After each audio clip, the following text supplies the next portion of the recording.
Why God made us? भगवान ने हमें क्यों बनाया है? Why God created this universe?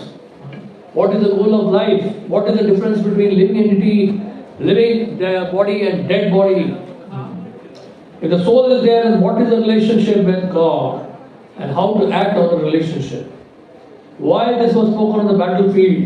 Why he chose Arjuna? तो ये सब बातें हमने चर्चा की थी, थोड़ी चर्चा की थी। आज का विषय हमारा है सोल, आत्मा, सोल।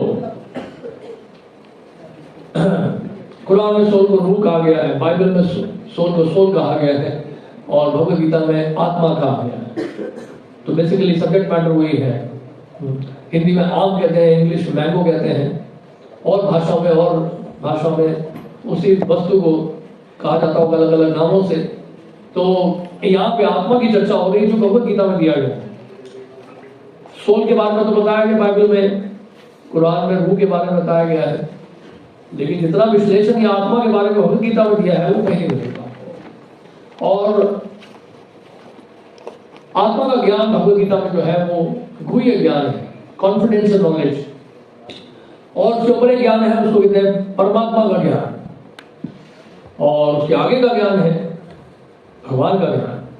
तो परमात्मा का ज्ञान क्या है? मोर कॉन्फिडेंशियल नॉलेज, और भगवान का ज्ञान क्या है? Most confidential knowledge.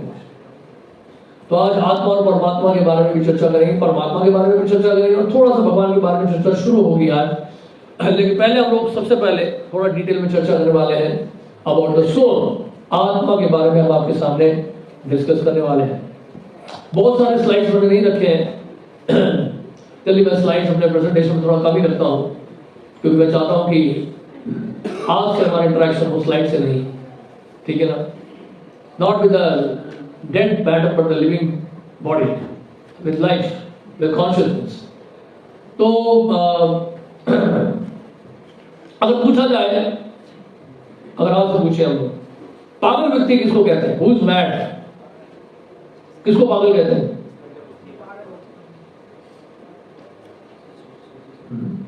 Memory loss जिसका हो गया हो, लॉस ऑफ मेमोरी, और जो वास्तव में one is not able to act according to the situation, तो परिस्थिति के अनुसार कार्य नहीं कर पा रहा है, and one who does not know what is the difference between good and bad, जो जानता नहीं कि अच्छा क्या है और बुरा क्या है।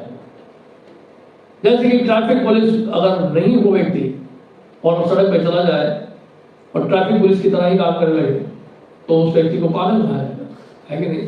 Because he is not a traffic police, right? और इसी तरह से कोई बोले अपने आप को पुलिस कमिश्नर, तो हो सकता है उसको जेल में जाना पड़े, सिर्फ हॉस्पिटल ही नहीं। और जेल जाने के बाद जब प्रूव हो जाएगा कि वो मेंटल पेशेंट है, तो उसको फिर जेल से निकाल कर कहाँ भेजेंगे? मेंटल हॉस्पिटल में। उसको क्राइम करके कंसिडर नहीं किया जाएगा, so he will be considered as mental patient and he will be sent to a mental hospital, ठीक है ना? तो एक हमारे फ्रेंड है, उनका वो हॉस्पिटल आगरा में जो मेंटल हॉस्पिटल है, आगरा फेमस है मेंटल हॉस्पिटल के, आगरा शादरा ये सब फेमस है मेंटल हॉस्पिटल के लिए। और वहाँ पे एक हमारे फ्रेंड थे जो डॉक्टर थे वहाँ पे, साइकेट्रिस्ट।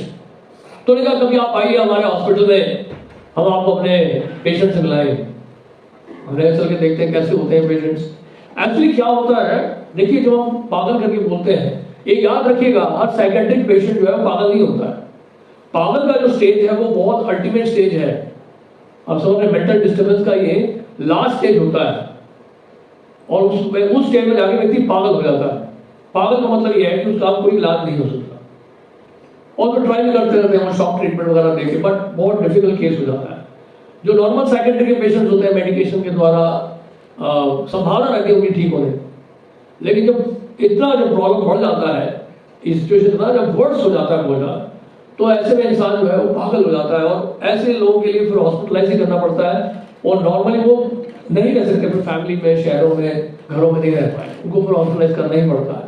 तो ऐसे पेशेंट्स वहाँ पे रहते हैं। तो एक पेशेंट था, वो पहले चार्टर्ड अकाउंटेंट था, और वो एक हॉस्पिटल में, उस हॉस्पिटल में एक बेड में लेटा हुआ था। उस बेड में जो 3 कॉट्स थे, एक कॉट के ऊपर एक और कॉट, यानी कि जो 3 बंकर होते हैं ना, बंक जो होते हैं उसमें एक के ऊपर एक और एक पर होता है, जो हॉस्टल में आपने देखे होंगे, तो इस तरह से होता है। तो उसके ऊपर एक ऊपर एक लेटे हुए थे, और तो डॉक्टर के साथ जब गए और वहां पर पेशेंट को नमस्कार किया हमने, नमस्कार किया, तो उस व्यक्ति ने कहा कि आप मुझे नमस्कार क्यों कर रहे हो, अपने कान लेकर आए हो, अपने कान लेकर आओ, कान को मेरे पास लेकर आओ, गेट मी योर ईयर्स। तो मैं डर गया, और उस व्यक्ति ने कहा कि मैं यहाँ का राजा हूं और ये मेरी प्रजा है, आप भी मेरे इस राज्य में शामिल हो जाओ क्योंकि आप ही हमारी प्रजा है। तो इस तरह से वो बोलने लगा, और जितने भी ये सफेद कपड़े में हैं वो सब पागल है। यानी डॉक्टर को पागल कह रहा था, और खुद को क्या कह रहा था कि मैं राजा हूं और ये मेरी प्रजा है। तो इस तरह से हम लोग देखे तो हम लोग डर गए। और फिर मेरे जो मित्र थे, वो डॉक्टर थे, उन्होंने बताया कि ये तो पहले चार्टर्ड अकाउंटेंट थे, लेकिन किसी कारणवश वो पागल हो गए। तो इस प्रकार कहने का मतलब ये है कि अपने अस्तित्व को भूलना, ये नहीं जानना कि मैं कौन हूं, हु एम आई, ये बहुत बड़ा प्रश्न है। नहीं, तमाम डिग्री हमने प्राप्त कर ली। हम जाते एक जगह, सुभाष नगर में एक कोचिंग इंस्टीट्यूट है, और वहाँ कोचिंग इंस्टीट्यूट में वहाँ बाहर उस व्यक्ति के नीचे जो है उसका टाइटल दिए हुए हैं, डेजिग्नेशन, डिग्री कितने हैं उसके, आप मानेंगे नहीं कि कम से कम वो जो बिल बोर्ड है, ये स्टेट जितना बड़ा है तो बड़ा तो बिल बोर्ड, ठीक है, और उस स्टेट जितना बिल बोर्ड है तो बड़ा, और उतनी सारी डिग्रीज है उसकी, कम से कम 15 डिग्री होंगे उसके, 10-15 डिग्रीज होंगे, यानी कि it's very very qualified person, वो कोचिंग इंस्टीट्यूट चलाता है। तो लेकिन ये प्रश्न उठता है जब ये विद्वान से विद्वान व्यक्ति नहीं बता पाता कि अगर हम आपसे पूछे, आओ अगर पूछेंगे आपसे तो आप अपनी पहचान कैसे करोगे? सबसे पहले नेचुरली अपने बॉडी से आइडेंटिफाई करोगे, है कि नहीं? अब आपसे पूछेंगे आप कौन हैं, आप अपना नाम बताओगे, आप कहां से आए हैं, आप बताओगे मैं जनकपुरी से आया हूं, आप क्या करते हैं, आप बोलोगे मैं स्टूडेंट हूं, या मैं वर्किंग हूं, मैं जॉब करता हूं। तो इस तरह से आप अपना आइडेंटिफिकेशन दोगे, राइट? तो लेकिन जितना भी हम पहचान करा रहे हैं अपना, वो क्या है? बेसिकली हमारे बॉडी से कनेक्टेड है। लेकिन भगवत गीता की शुरुआत कहां से हो रही है? दूसरे अध्याय में ये बताते हुए कि आप ये शरीर ही नहीं हो। मजे की बात ये है, the knowledge begins with this, Bhagavad Gita begins with this, that you are not this body। बड़े आश्चर्य की बात है कि नहीं, कि जीवन भर हमने बहुत कुछ सीखा, बचपन से ही हमारे माता श्री ने बता दिया, ये आपके पिता है, और ये आपका भाई है, ये आपकी बहन है, ये आपका घर है, ये आपके खिलौने हैं, ये आपका कमरा है, ये आपका बेड है। इतनी पहचान करा दी हमें बचपन से, और बचपन में तो खैर इतना ज्यादा नहीं था हमारा आइडेंटिफिकेशन बॉडी से, लेकिन धीरे धीरे वो आइडेंटिफिकेशन बहुत बढ़ गया। फिर तो हम कहने लगे भैया हमारी कंट्री है, ये हमारा देश है, ये मेरी कंपनी है और मेरे पास इतने सारे एम्प्लॉयज हैं। तो वो मैं और मेरा जो है उसका एक्सटेंशन बहुत ज्यादा हो गया, और हम पूरी तरह से कन्विंस हो गए एक समय के बाद कि मैं ये शरीर ही हूं, आत्मा तो हुई नहीं। यानी कि मैंने मान बैठा कि शरीर से परे कुछ है नहीं और शरीर ही सब कुछ है। शरीर खत्म तो सब खत्म। और हमने पिछली बार थोड़ा एक्सपेरिमेंट किया था, हमने जब पूछा था आपसे what is the difference between living body and dead body, जीवित शरीर और मृतक शरीर में क्या अंतर है? तो हम लोग जीवन के लिए जी रहे हैं या शरीर के लिए जी रहे हैं? ये बहुत बड़ा प्रश्न है। तो बॉडी अगर लिविंग है तो तब जिया जाएगा ना उसके लिए, डेड बॉडी के लिए कौन जीता है? डेड बॉडी जो है, अगर मान लो देश का प्रधानमंत्री भी हो, once he is dead, तो कोई सैल्यूट नहीं मारेगा। फिर जब तक क्रिमेशन ना हो जाए तब तक सैल्यूट मारेंगे, उसके बाद फिर नो मोर सैल्यूट्स। तो फिर बहुत रेयरली कोई जाएगा उनकी बात उनसे मिलने के लिए। तो बेसिकली हम लोग फिजिकल जो प्रेजेंस है हमारा, जो देह से अपनी पहचान हम लोग करते रहे। प्रभुपाद जी बड़ा सिंपल सा डेमोन्स्ट्रेशन देते थे, आपके साथ मैं डेमोन्स्ट्रेशन करना चाहता हूँ। आप साथ दीजिएगा, जैसे मैं बोल रहा हूँ वैसे आप करते जाइए, ठीक है? तो आपको वो बोलना है जो मैं बोलूंगा, ठीक है? दिस इज माई नोज, बोलिए this is my, this is my years, these are my eyes, this is my face, This is my forehead. This is my hair. अगर hair है, इनका hair नहीं है, क्या कर सकते हैं? This is my hair. आप जिनके चश्मे हैं, जिन्होंने चश्मा पहना, this is my glass. Very good. This is my nose. This is my hand. This is my leg. This is my heart. This is my heart. दिख नहीं रहा है लेकिन heart है. This is my heart. तो आपने हर बार क्या बोला? आपने क्या बोला? आपने बोला this is mine. आपने I नहीं बोला. आपने I here बोला क्या? I बोला. I nose बोला क्यों? सिंपल सी बात बता. मैं बोलता हूँ ये मेरा लैपटॉप है. What does it mean? वो ठीक है. इसका मतलब क्या है? ये मेरा कैमरा है. इसका मतलब क्या है? ये मेरा टेबल है. इसका मतलब क्या है? Yes, that's the point. मैं टेबल से अलग हूँ. जब मैं बोलता हूँ मेरा, जब बोलता हूँ तो इसका मतलब क्या है? ये मैं टेबल से अलग हूँ. जब मैं बोलता हूँ ये मेरा लैपटॉप है, इसका मतलब क्या है? मैं इस लैपटॉप से अलग हूँ. जब मैं बोलता हूँ ये मेरा मोबाइल है, मैं मोबाइल नहीं हूँ. ये मेरी गाड़ी है, मैं गाड़ी नहीं हूँ. यानी कि पेट्रोल गाड़ी में डालना है, मेरे पेट में नहीं डालना है. आप समझ रहे हैं? क्योंकि मैं गाड़ी से अलग हूँ. सिंपल सा लॉजिक है. कोई ज्यादा मतलब दिमाग नहीं लगाना आपको. मेरी गाड़ी है, मेरा फोन है, मेरा मोबाइल है, मेरा कैमरा है, मेरा टेबल है, मेरा घर है, मेरा परिवार है. इसी तरह से मेरा शरीर है. तो मेरा क्यों बोला नहीं? तो आपने बोला मेरी नाक, आपने बोला मेरा कान, मेरी आंखें, मेरा चश्मा. तो प्रश्न ये उठता है, विद्वान जनों से प्रश्न पूछा जा रहा है. दुनिया भर के जो इंटेलेक्चुअल्स हैं, साइंटिस्ट हैं, फिलोसोफर्स हैं, उनसे अब ये क्वेश्चन पूछ रहे हैं, दैट हु एम आई? मैं कौन हूं? ये प्रश्न में वेट है कि नहीं? बताइए, सच बताइए. जब आपने इतना सारा मेरा बोल दिया तो ये तो जरूर पूछेंगे ना कि मैं कौन हूं. आप बोलेंगे मैं विद्यार्थी हूं. विद्यार्थी तो आप हो ना. बचपन में तो विद्यार्थी नहीं थे आप. इसका मतलब वो आपकी असली पहचान तो है नहीं. और कल हो सकता है विद्यार्थी ना रहे आप, कल कुछ और बन जाए, और कुछ और बन जाएंगे तो उस समय के बाद, एक उम्र होने के बाद वो भी नहीं रहेंगे. वो भी पहचान आपकी जो टेम्पररी होगी कि नहीं होगी? बताइए, सब बताइए. पहले आप मान लीजिए आईएएस ऑफिसर बन गए, एडमिनिस्ट्रेटिव आईएएस ऑफिसर बन गए, ब्यूरोक्रेट बन गए, बहुत बड़े ब्यूरोक्रेट, सेक्रेटरी, एडिशनल सेक्रेटरी बन गए किसी मिनिस्ट्री में. लेकिन वो कब तक है? जब तक आपका रिटायरमेंट ना हो. उसके बाद आपकी फिर पहचान बदल जाएगी. You are no longer additional secretary. Resignation, retirement के बाद तो आपकी पहचान तो बदल रही है. इसका मतलब क्या है? सारा मेरा मेरा ही हो रहा है. मेरा मेरा ही हो रहा है. लेकिन मैं कौन हूं मुझे आज तक नहीं पता चला.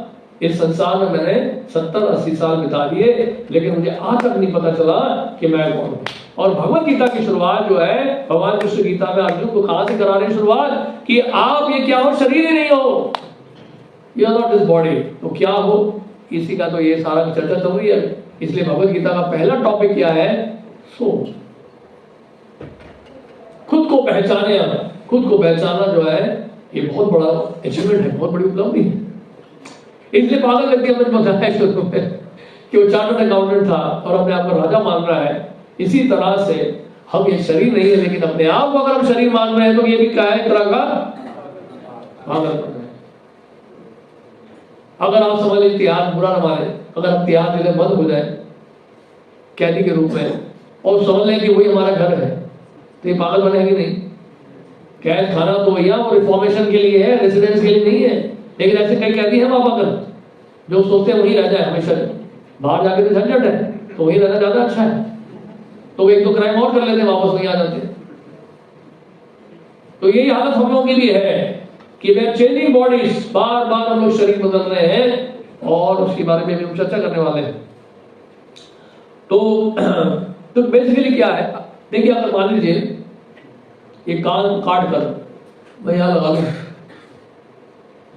कहां पर? दीवार में. सुनाई देगा? वो ऑर्गन को सुनाई देगा जो कान लगा वहां. ये आंखें हैं, मैं प्लग आउट कर दूं, दोनों आंखें निकाल कर टेबल पर रख दूं, दिखाई देगा? ये नाक निकाल दूं, नाक काट दूं, सूर पर लगा के नाक काट दी लक्ष्मण जी ने, और नाक निकाल के टेबल में रख दूं, और नाक स्मेल कर पाएगा? ये टंग काट के रख दें हम लोग फिर टेबल में, टेस्ट कर पाएगा टंग? नहीं कर पाएगा। तो कहने का मतलब ये ऑर्गन्स अपने आप में फंक्शन नहीं कर पा रहे हैं unless until it is connected with the body which has got life। जब तक ये ऑर्गन शरीर से ना जुड़े हो तब तक, और शरीर से जुड़े हो और शरीर में जीवन हो, तो वो ऑर्गन्स कार्य करें। जैसे गाड़ी में अलग अलग पार्ट्स होते हैं, ऑटोमोबाइल पार्ट्स होते हैं, इंजन होता है, सब कुछ होता है। वो पार्ट्स कैसे फंक्शन करते हैं? जब ड्राइवर बैठा होता है, जब ड्राइवर उसको स्टार्ट करेगा तब गाड़ी का फंक्शन शुरू होगा। यानी कि बेसिकली कहने का मतलब ये जो मटेरियल बॉडी है, जो भौतिक शरीर है, ये अपने आप में स्वतंत्र नहीं है, इसको एक्टिवेट करना पड़ता है कॉन्शियसनेस के द्वारा, लाइफ के द्वारा। जब तक चेतन वस्तु का संपर्क ना आ जाए जड़ पदार्थ से, तब तक मैटर जो है इंडिपेंडेंटली फंक्शन नहीं कर सकता, इम्पॉसिबल। ये सब कहने वाली बात है कि ऑटोमेटिक संसार में कुछ नहीं होता है। ऑटोमेटिक करने के लिए भी एक बटन तो दबाना ही पड़ेगा। मानते कि नहीं मानते? This is automatic washing machine, बड़ी बड़ी एडवर्टाइजमेंट होती है, पब्लिसिटी होती है, लोग अपने अपनी मशीनें बेच रहे हैं, washing machine automatic, fully automatic लिखा भी रहता है, फुली ऑटोमेटिक। अरे फुली ऑटोमेटिक क्या, स्विच ऑन तो करोगे? इतनी मेहनत तो करनी पड़ेगी हमें कि हमें वहां जो स्विच ऑन, बिजली का जो स्विच ऑन तो करना पड़ेगा, और वो वॉशिंग मशीन का भी तो एक बटन दबाना पड़ेगा। तो ऑटोमेटिक क्या होगा बताइए? आपका अगर संपर्क ही ना हो उस मशीन से तो मशीन चल ही नहीं सकती, कितना भी वर्ल्ड का सोफिस्टिकेटेड मशीन क्यों ना हो। आज तो कंप्यूटराइज्ड कार भी आ गए, ड्राइवर की जरूरत नहीं है। क्या टेक्नोलॉजी, फुली ऑटोमेटिक है कि नहीं? और बैठे बैठे जो है, घर पे बैठे बैठे गाड़ी जाएगी। वाह, क्या एडवांसमेंट है, नो डाउट, लेकिन आप उससे ज्यादा एडवांस हो, क्योंकि गाड़ी तो आपने बनाई है, चलाई आपने, आप ऑपरेट कर लो ना। तो इसलिए लाइफ का, जीवन का, उस कॉन्शियसनेस का, उस चेतन व्यक्ति का कितना सिग्निफिकेंस है, सोच के देखिए कितना इंपॉर्टेंस। तो इसलिए भगवान आत्मा के बारे में चर्चा कर रहे हैं। एक तोता बंद है केज में, पैरेट, और तोते का जो पिंजरा है, पिंजरे को आप पेंट कर रहे हो, गोल्डन पेंट, सिल्वर पेंट, पता नहीं क्या क्या पेंट कर रहे हो, तोते को खिला नहीं रहे कुछ।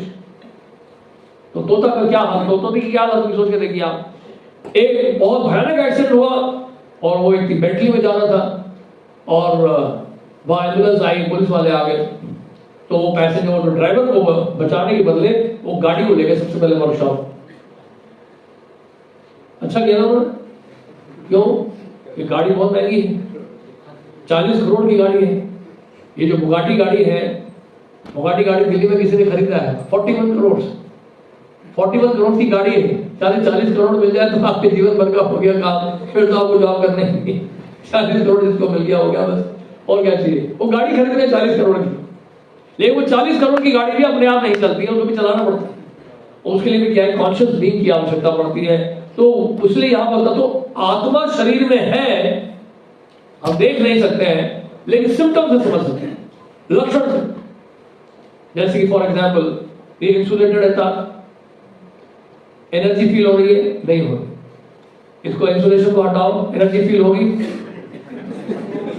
होगी कि नहीं होगी बताओ? एनर्जी को देख सकते हैं आप? नहीं देख सकते हैं। इसी तरह से आत्मा को नहीं देख सकते हैं, लेकिन एनर्जी को फील सकते हैं। कैसे फील करेंगे? पीछे से कोई आपको यूं कर दे, ए कौन है पीछे से मार रहा है मुझे, एकदम फील करोगे आप। लेकिन अगर वो कॉन्शियसनेस ना हो शरीर में, वो एनर्जी फ्लो ना कर रहा हो, पीछे से शरीर को मारो, हथौड़े से मारो, कैसे ही मारो, मुश्किल होना, कोई रिएक्ट नहीं करेगा शरीर।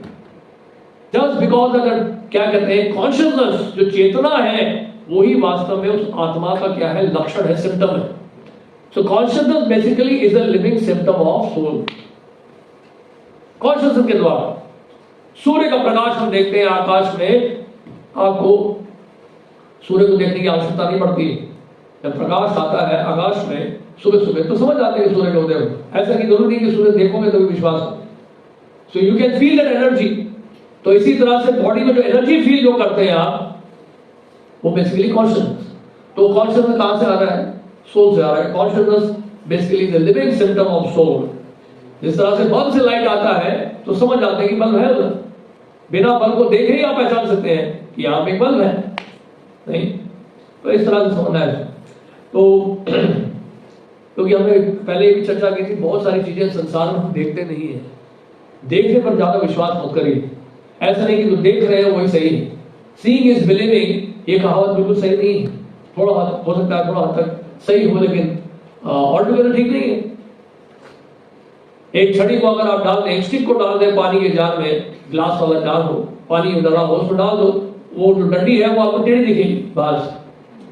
तो अपने देखने पर क्या विश्वास कर रहे हैं आप? इतना मतलब इतना गर्व भी नहीं होना चाहिए हमें कि आप जो देख रहे हैं वही सही है। हम तो अपनी आंखों के पलकों को भी देख सकते हो। आपके पीछे क्या चल रहा है आप अभी देख नहीं सकते, उसके लिए मुड़ना पड़ेगा। So we have our own limitations to see. Electric energy flow कर रहा है इस वायर में, but you cannot see the energy. Energy को देख ही नहीं पाता है, एनर्जी को फील करना। तो इसी तरह से कॉन्शसनेस जो है बॉडी में हम लोग फील कर सकते हैं जब तक सोल है बॉडी में। तो कहने का मतलब ये है,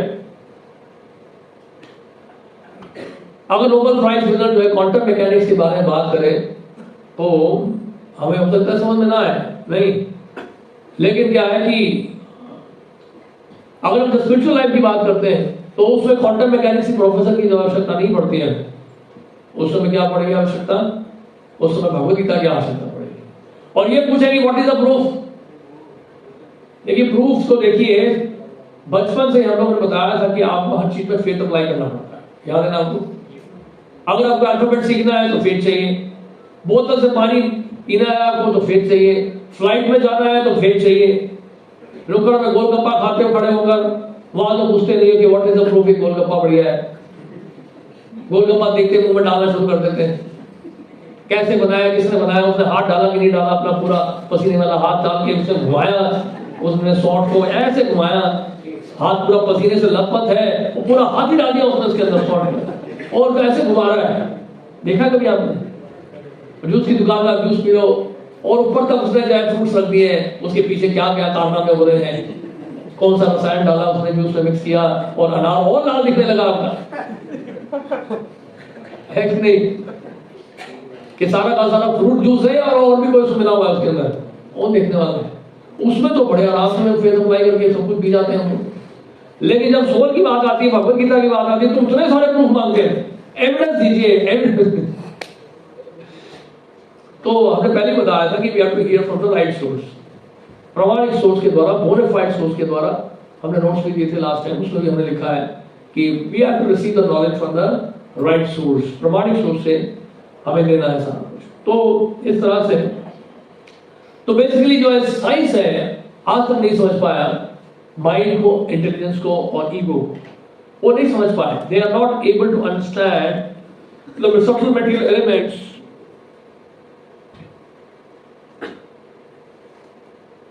Excuse me.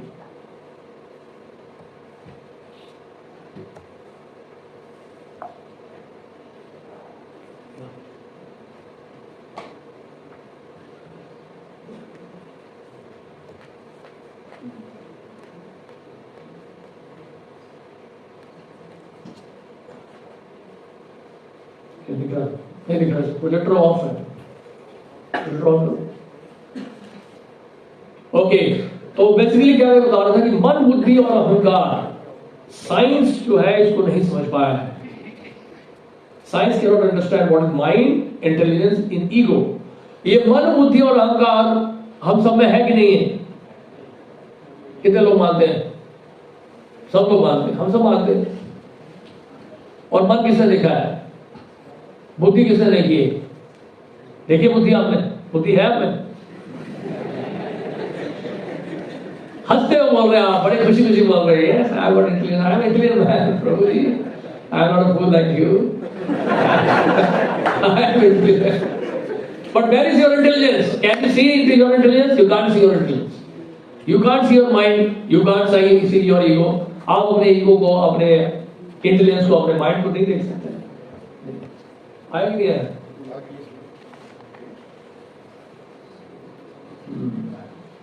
तो बेसिकली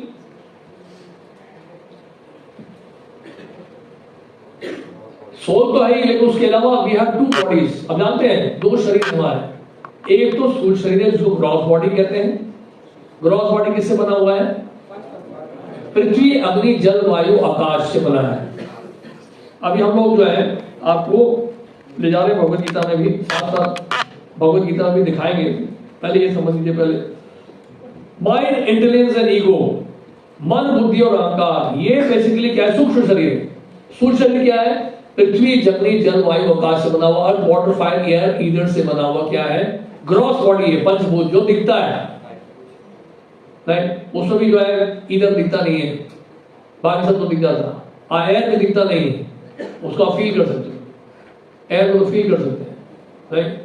और फायर को देख सकते हैं, पानी को देख सकते हैं, अर्थ को देख सकते हैं। फिर और फिर भी इसको क्या कहा जाता है? ग्रॉस बॉडी कहा जाता है। पंचभूत को क्या कहा जाता है? Gross body. तो हमारा शरीर पंचभूत से बना हुआ है, और ये पृथ्वी भी पंचभूत, पृथ्वी में भी जाके फिर से मिल जाएगा पंचभूत, राइट? तो अब देखिए, आगे देखिए, इसके अलावा एक और शरीर है ग्रॉस बॉडी के अंदर। एक और कौन सा बॉडी है? इसको कहते हैं सटल बॉडी। वो भी मटेरियल है, स्पिरिचुअल नहीं है। उसको क्या कहते हैं? लेकिन सूक्ष्म शरीर। सूक्ष्म शरीर का मतलब है मन, बुद्धि और अहंकार से बना हुआ शरीर, सटल बॉडी। जब आत्मा इस शरीर को छोड़ती है, अकॉर्डिंग टू भगवद गीता, तो सूक्ष्म शरीर के साथ वो दूसरे शरीर में प्रवेश करती है, ठीक है? और दूसरे शरीर में प्रवेश करने का मतलब है स्थूल शरीर। स्थूल शरीर किससे बना हुआ है? पृथ्वी, अग्नि, जल, वायु और आकाश से बना हुआ। तो पृथ्वी, अग्नि, जल, वायु, आकाश में से बना हुआ जो शरीर है, एक और शरीर है जो बेसिकली क्या कहते हैं? सटल बॉडी है। आत्मा इसको लेके जो है दूसरे शरीर में प्रवेश करती है। कहने का मतलब यह है, दूसरे शरीर में प्रवेश करती है। तो ये माइंड, इंटेलिजेंस, ईगो, तो माइंड बेसिकली वो सारा जितने भी हमारे एक्यूमुलेटेड डिजायर्स हैं वो रिकॉर्डेड है माइंड में। मन में सारे डिजायर्स हमारे एक्यूमुलेटेड हैं, इस जन्म के नहीं, करोड़ों जन्मों। और अपनी इच्छाओं को पूरा करने के लिए बार बार हम क्या करते हैं? शरीर बदलते हैं। तो इसको कहते हैं subtle body. Mind, intelligence, false ego का बना हुआ। तो soul is covered by two coverings, the gross covering and the subtle covering, ठीक है? तो इस तरह से इसको समझना है। तो साइंस जो है यहां तक पहुंचा नहीं अभी तक। हैरानी की बात यह है, इसलिए क्या है, ये नॉलेज हमें गेन करना है भगवद गीता से। जो नॉलेज अवेलेबल नहीं है और कहीं, वो नॉलेज भगवद गीता में अवेलेबल है। क्योंकि देखिए, जो हम बोलते हैं हमारे दादाजी की मृत्यु हो गई, या हमारे किसी रिश्तेदार की मृत्यु हो गई, या हमारे पिताजी चले गए, he has passed away, बोलते ना, my father passed away today, my grandfather passed away, बड़े दुखी होते हैं हम लोग। फिर हम बोलते हैं, वो बोलेगा नहीं प्रभु जी, लेकिन वो तो यहीं पे लेटे हुए हैं। आप कह रहे he has passed away, but he is lying on the floor. How you are saying that he has passed away? और रोते भी हैं कि नहीं रोते हैं? We cry a lot, आंसू बहाते हैं, बड़े दुखी होते हैं। सामने तो लेटे हुए हैं, आप दुखी क्यों हो रहे हो? राइट? अगर मान लीजिए आपका घर है और आप बोलो अरे मेरा घर चला गया, घर तो सामने ही है, कहाँ चला गया? फिर क्यों दुखी होंगे बताइए? दुखी होंगे आप? दुखी होंगे कि नहीं? नहीं होंगे ना, क्योंकि घर तो उधर ही है। तो वही तो कर रहे हैं। फिर बोले अरे my father passed away, father तो इधर ही आपके सामने लेटे हुए।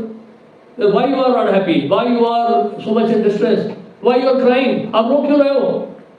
कभी सोचा आपने कॉमन सेंस लगाया उसमें? कभी आप सोच के देखिए इस बारे में कि क्यों हम रो रहे हैं?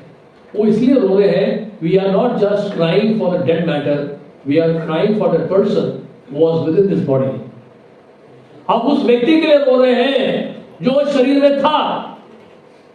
हम शरीर के लिए नहीं रो रहे हैं सिर्फ, हम घर के लिए नहीं रो रहे हैं। हम किसके लिए रो रहे हैं?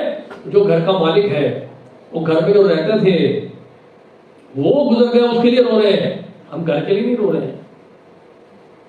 अगर मान लीजिए घर में आग लग गई और कुछ लोग मारे गए उसमें, तो किस लिए रोएंगे? पहले किसी लिए रोएंगे? वो जो लोग मर गए हैं आग लगने पर, उनके लिए रोएंगे ना। घर में आग लग गई, अगर आग लग गई मान लोग बच जाते हैं, पता चला वो लोग थे नहीं, वो दुकान पे गए थे, ऑफिस गए थे, तो पीछे घर में आग लग गई, तो तब भी आप दुखी होंगे, लेकिन उतने दुखी नहीं होंगे, क्योंकि कहीं ना कहीं आप अपने आप को पैसिफाई कर लोगे, अरे काश अगर हम घर में होते तो क्या होता।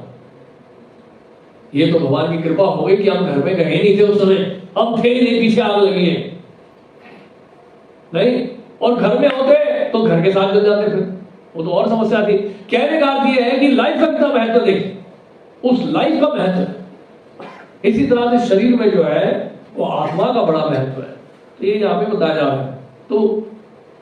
तो कॉन्शियसनेस यानी कि एनर्जी जो है बेसिकली किससे आ रही है? एनर्जेटिक से आ रही है, एनर्जेटिक। और ये कवरिंग है, सोल जो आप देख रहे हैं उसके ऊपर दो कवरिंग्स हैं, एक सटल बॉडी का कवरिंग है, एक ग्रॉस बॉडी का कवरिंग है।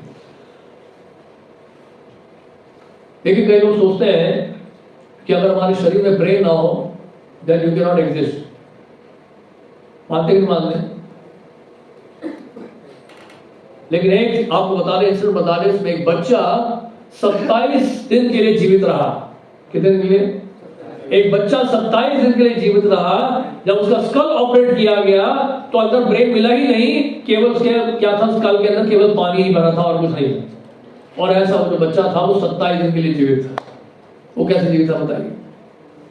What is the answer? अगर ब्रेन ही नहीं है तो कैसे जीवित रहा वो? How did that child live for 27 days without brain? इसलिए है बेसिकली। और कई लोग जैसे आपने सुना होगा auto body experiences, auto body experiences के बहुत सारे केस हैं।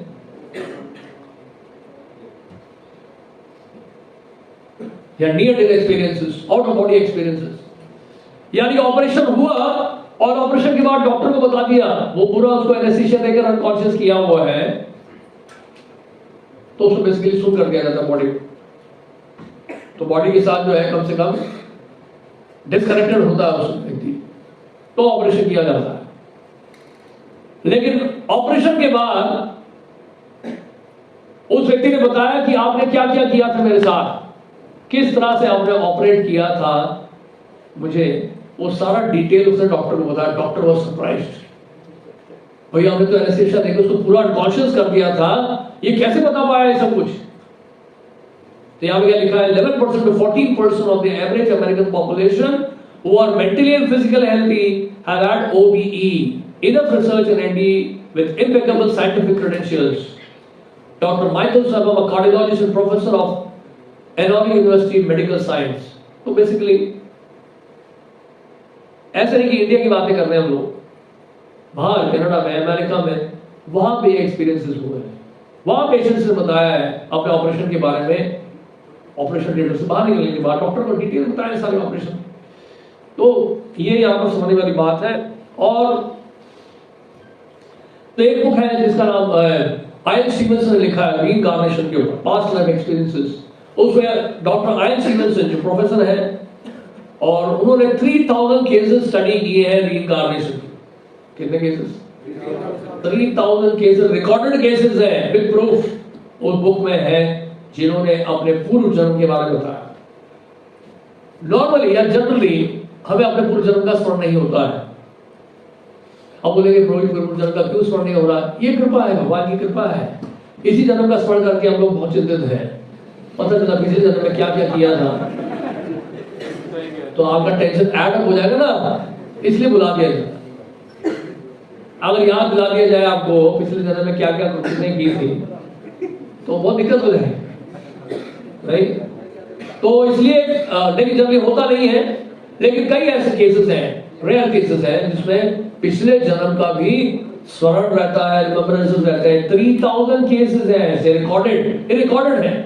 ऐसे बहुत सारे केसेस होंगे, लेकिन उन्होंने जो रिसर्च किया है ऑलमोस्ट 3000 केसेस, और उन्होंने स्टडी किए, उसमें से half the cases he has proved right।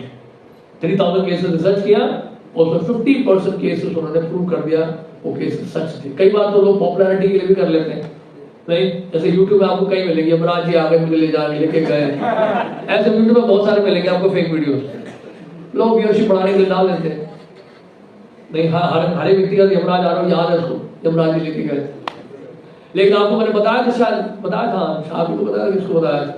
ये इंसिडेंट हुआ था आज से 10 दिन पहले, 15 दिन पहले, तिरुपति में हुआ था, बताया था?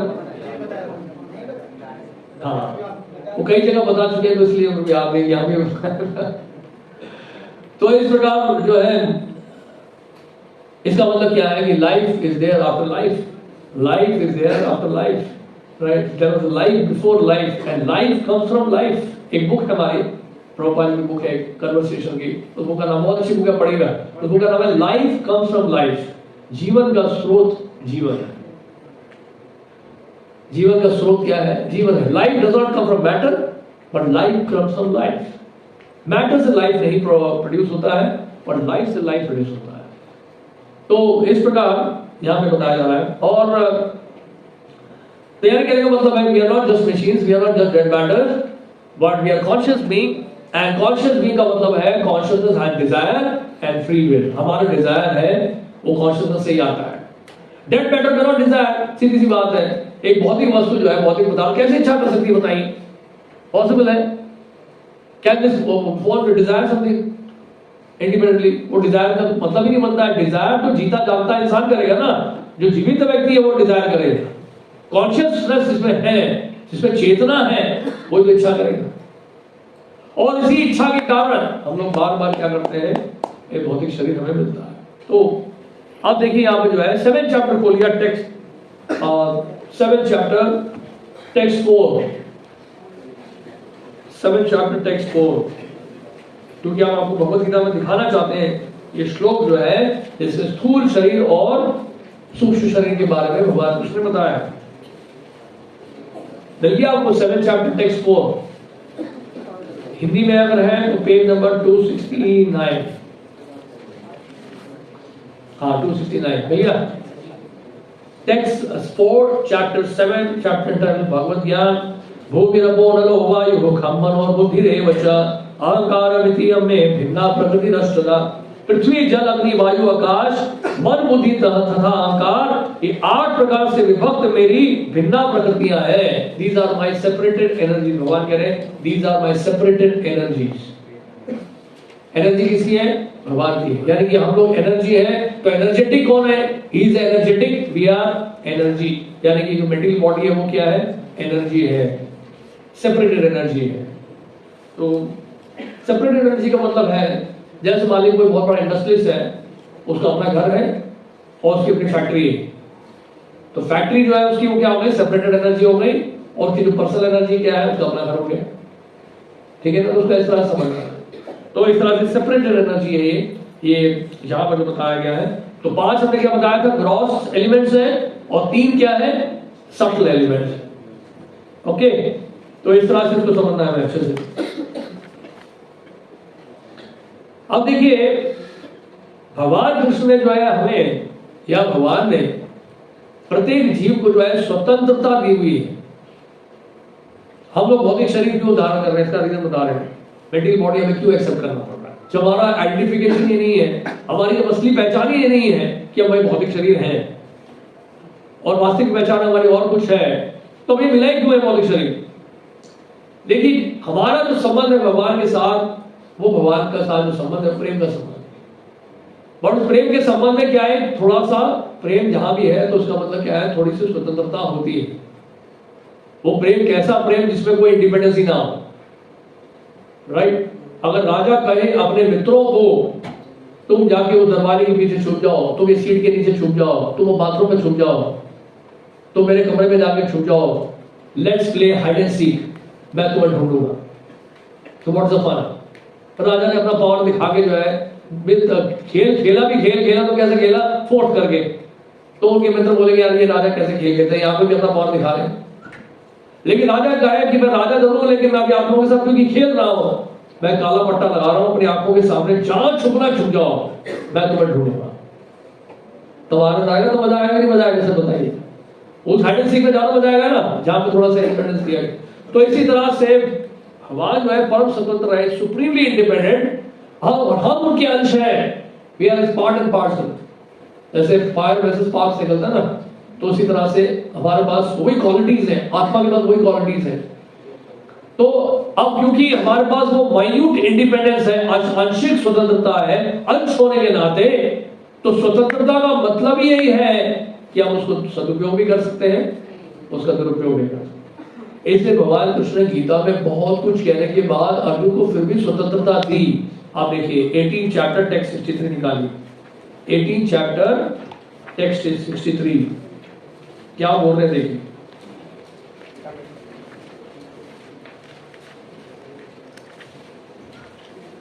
इति ते ज्ञानम आख्यातम भूयात् भूयतरम मया विमृशे तत् अशेषेण यथा इच्छसि तथा कुरु। इसका मतलब क्या है? मिल गया आपको? Chapter 18 text 63।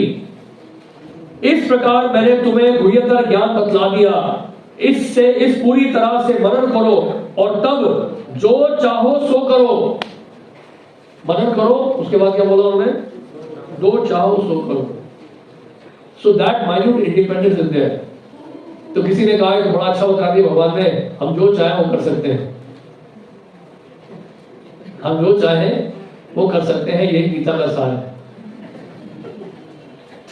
इस तरह से भी लोग इंटरप्रेट करते हैं, अरे भगवान आपको इंडिपेंडेंस दे रहे हैं, जो चाहो वो करो। इसका मतलब हमारे अंदर वो बुद्धि होनी चाहिए कि हम सही रास्ता अपनाएं। लेकिन देखिए अर्जुन जो है वो, हमें अर्जुन की बात दोहरानी ना, अर्जुन ने क्या बोला है? 173 खोल के देखिए। अर्जुन ने कहा, हे कृष्ण, हे अच्युत, अब मेरा मोह दूर हो गया है, अब आपके अनुग्रह से मुझे मेरी स्मरण शक्ति वापस मिल गई है, अब मैं सच्चे तथा दृढ़ हूं और आपके आदेश अनुसार कर्म करने के लिए उद्यत हूं।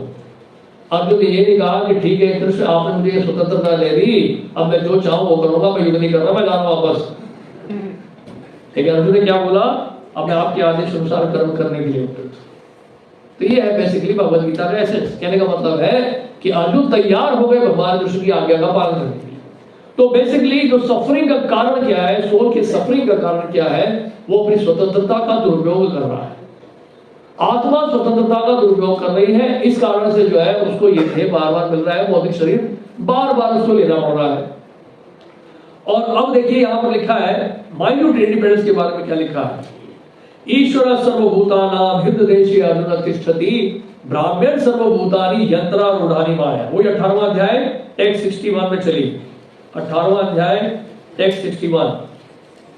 आपको हम कोशिश करेंगे पूरा एक्टिव रखने के लिए, आगे पीछे दौड़ते रहेंगे आप, ठीक है? एक्सरसाइज करा रहे हैं आपको अच्छे से, तो उससे क्या है कि आपकी आंखें चलती रहेंगी और दिमाग भी चलता रहेगा। यह है टेक्स्ट 61। ईश्वरः सर्वभूतानां हृदयदेशे अर्जुन तिष्ठति ब्राह्मण सर्वभूतानि यंत्रारूढ़ानि माया। हे अर्जुन, परमेश्वर प्रत्येक जीव के हृदय में स्थित है और भौतिक शरीर से निर्मित यंत्र में सवार की भांति बैठे समस्त जीवों को अपनी माया से घुमा रहे हैं। यहां पर तो कहने का मतलब है भगवान ये बता रहे हैं कि शरीर जो है बेसिकली यंत्र है। This body basically is a machine and you are seated on that machine. गाड़ी है आपके पास और गाड़ी के अंदर आप बैठे हो।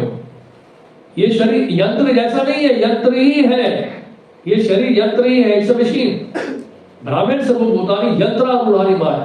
तो यंत्र जो है बेसिकली यंत्र को चलाने के लिए एक आपको कॉन्शियस बीइंग चाहिए। एक गाड़ी को चलाने के लिए एक चालक की आवश्यकता पड़ती है, एक कंप्यूटर को चलाने के लिए एक ऑपरेटर की आवश्यकता पड़ती है। इसी तरह इस बॉडी को एक्टिवेट रखने के लिए एक कॉन्शियस बीइंग की आवश्यकता पड़ती है, उसी को ही आत्मा कहते हैं। समझ रहे हैं? तो बेसिकली यहां पर कहने का मतलब कोई पूछ सकता है कि कोई, लेकिन ये भी तो बताया गया है, कई बार डॉक्टर्स कहते हैं कि आपके शरीर में कीड़े बहुत है, पेट में आपके पेट में कीड़ा है, बोलते नहीं बोलते डॉक्टर, बच्चे को पेट में कीड़े हैं बहुत। तो उनके बारे में क्या कहा है? तो बेसिकली बिल्कुल वैसे ही है जैसे कि घर में मकान मालिक एक है और बाकी बहुत सारे किराएदार हैं। तो किराएदार भी तो बहुत सारे हैं, देखा जाए तो हम भी किराएदार हैं, लेकिन हमारा बेटर पोजीशन हम लीज पीरियड में है और रेंट के पीरियड में है। हमारा 90 इयर्स लीज है या 80 इयर्स का लीज पीरियड है और वो जो बेचारे किराएदार हैं वो शायद 1 या 2 दिन के मालिक हैं, 1 दिन के किराएदार हैं। तो टेनेंट्स भी है और ओनर भी है एक शरीर के, एक ही शरीर में है, बहुत सारे किराएदार भी हैं। तो इस प्रकार में समझना है यहां पर। तो अब देखिए दूसरे अध्याय में चलते हैं। दूसरे अध्याय के 18वें श्लोक में, second chapter text 18, second chapter text 18 खोलिए, ठीक है? अंतवत् इमे देहा नित्य सुप्ता शरीरतः अनासीनो प्रमेयस्य तस्मात् युध्यस्व भारत। दूसरा अध्याय श्लोक संख्या 18, श्लोक संख्या 18 ये अगर हिंदी में देख रहे हैं तो ये है पेज नंबर 76। क्या लिखा है यहाँ पर, भगवान कृष्ण क्या बोल रहे हैं? अविनाशी अप्रमेय तथा शाश्वत जीव के भौतिक शरीर का अवश्य भावी है, अतः हे भरतवंशी युद्ध करो।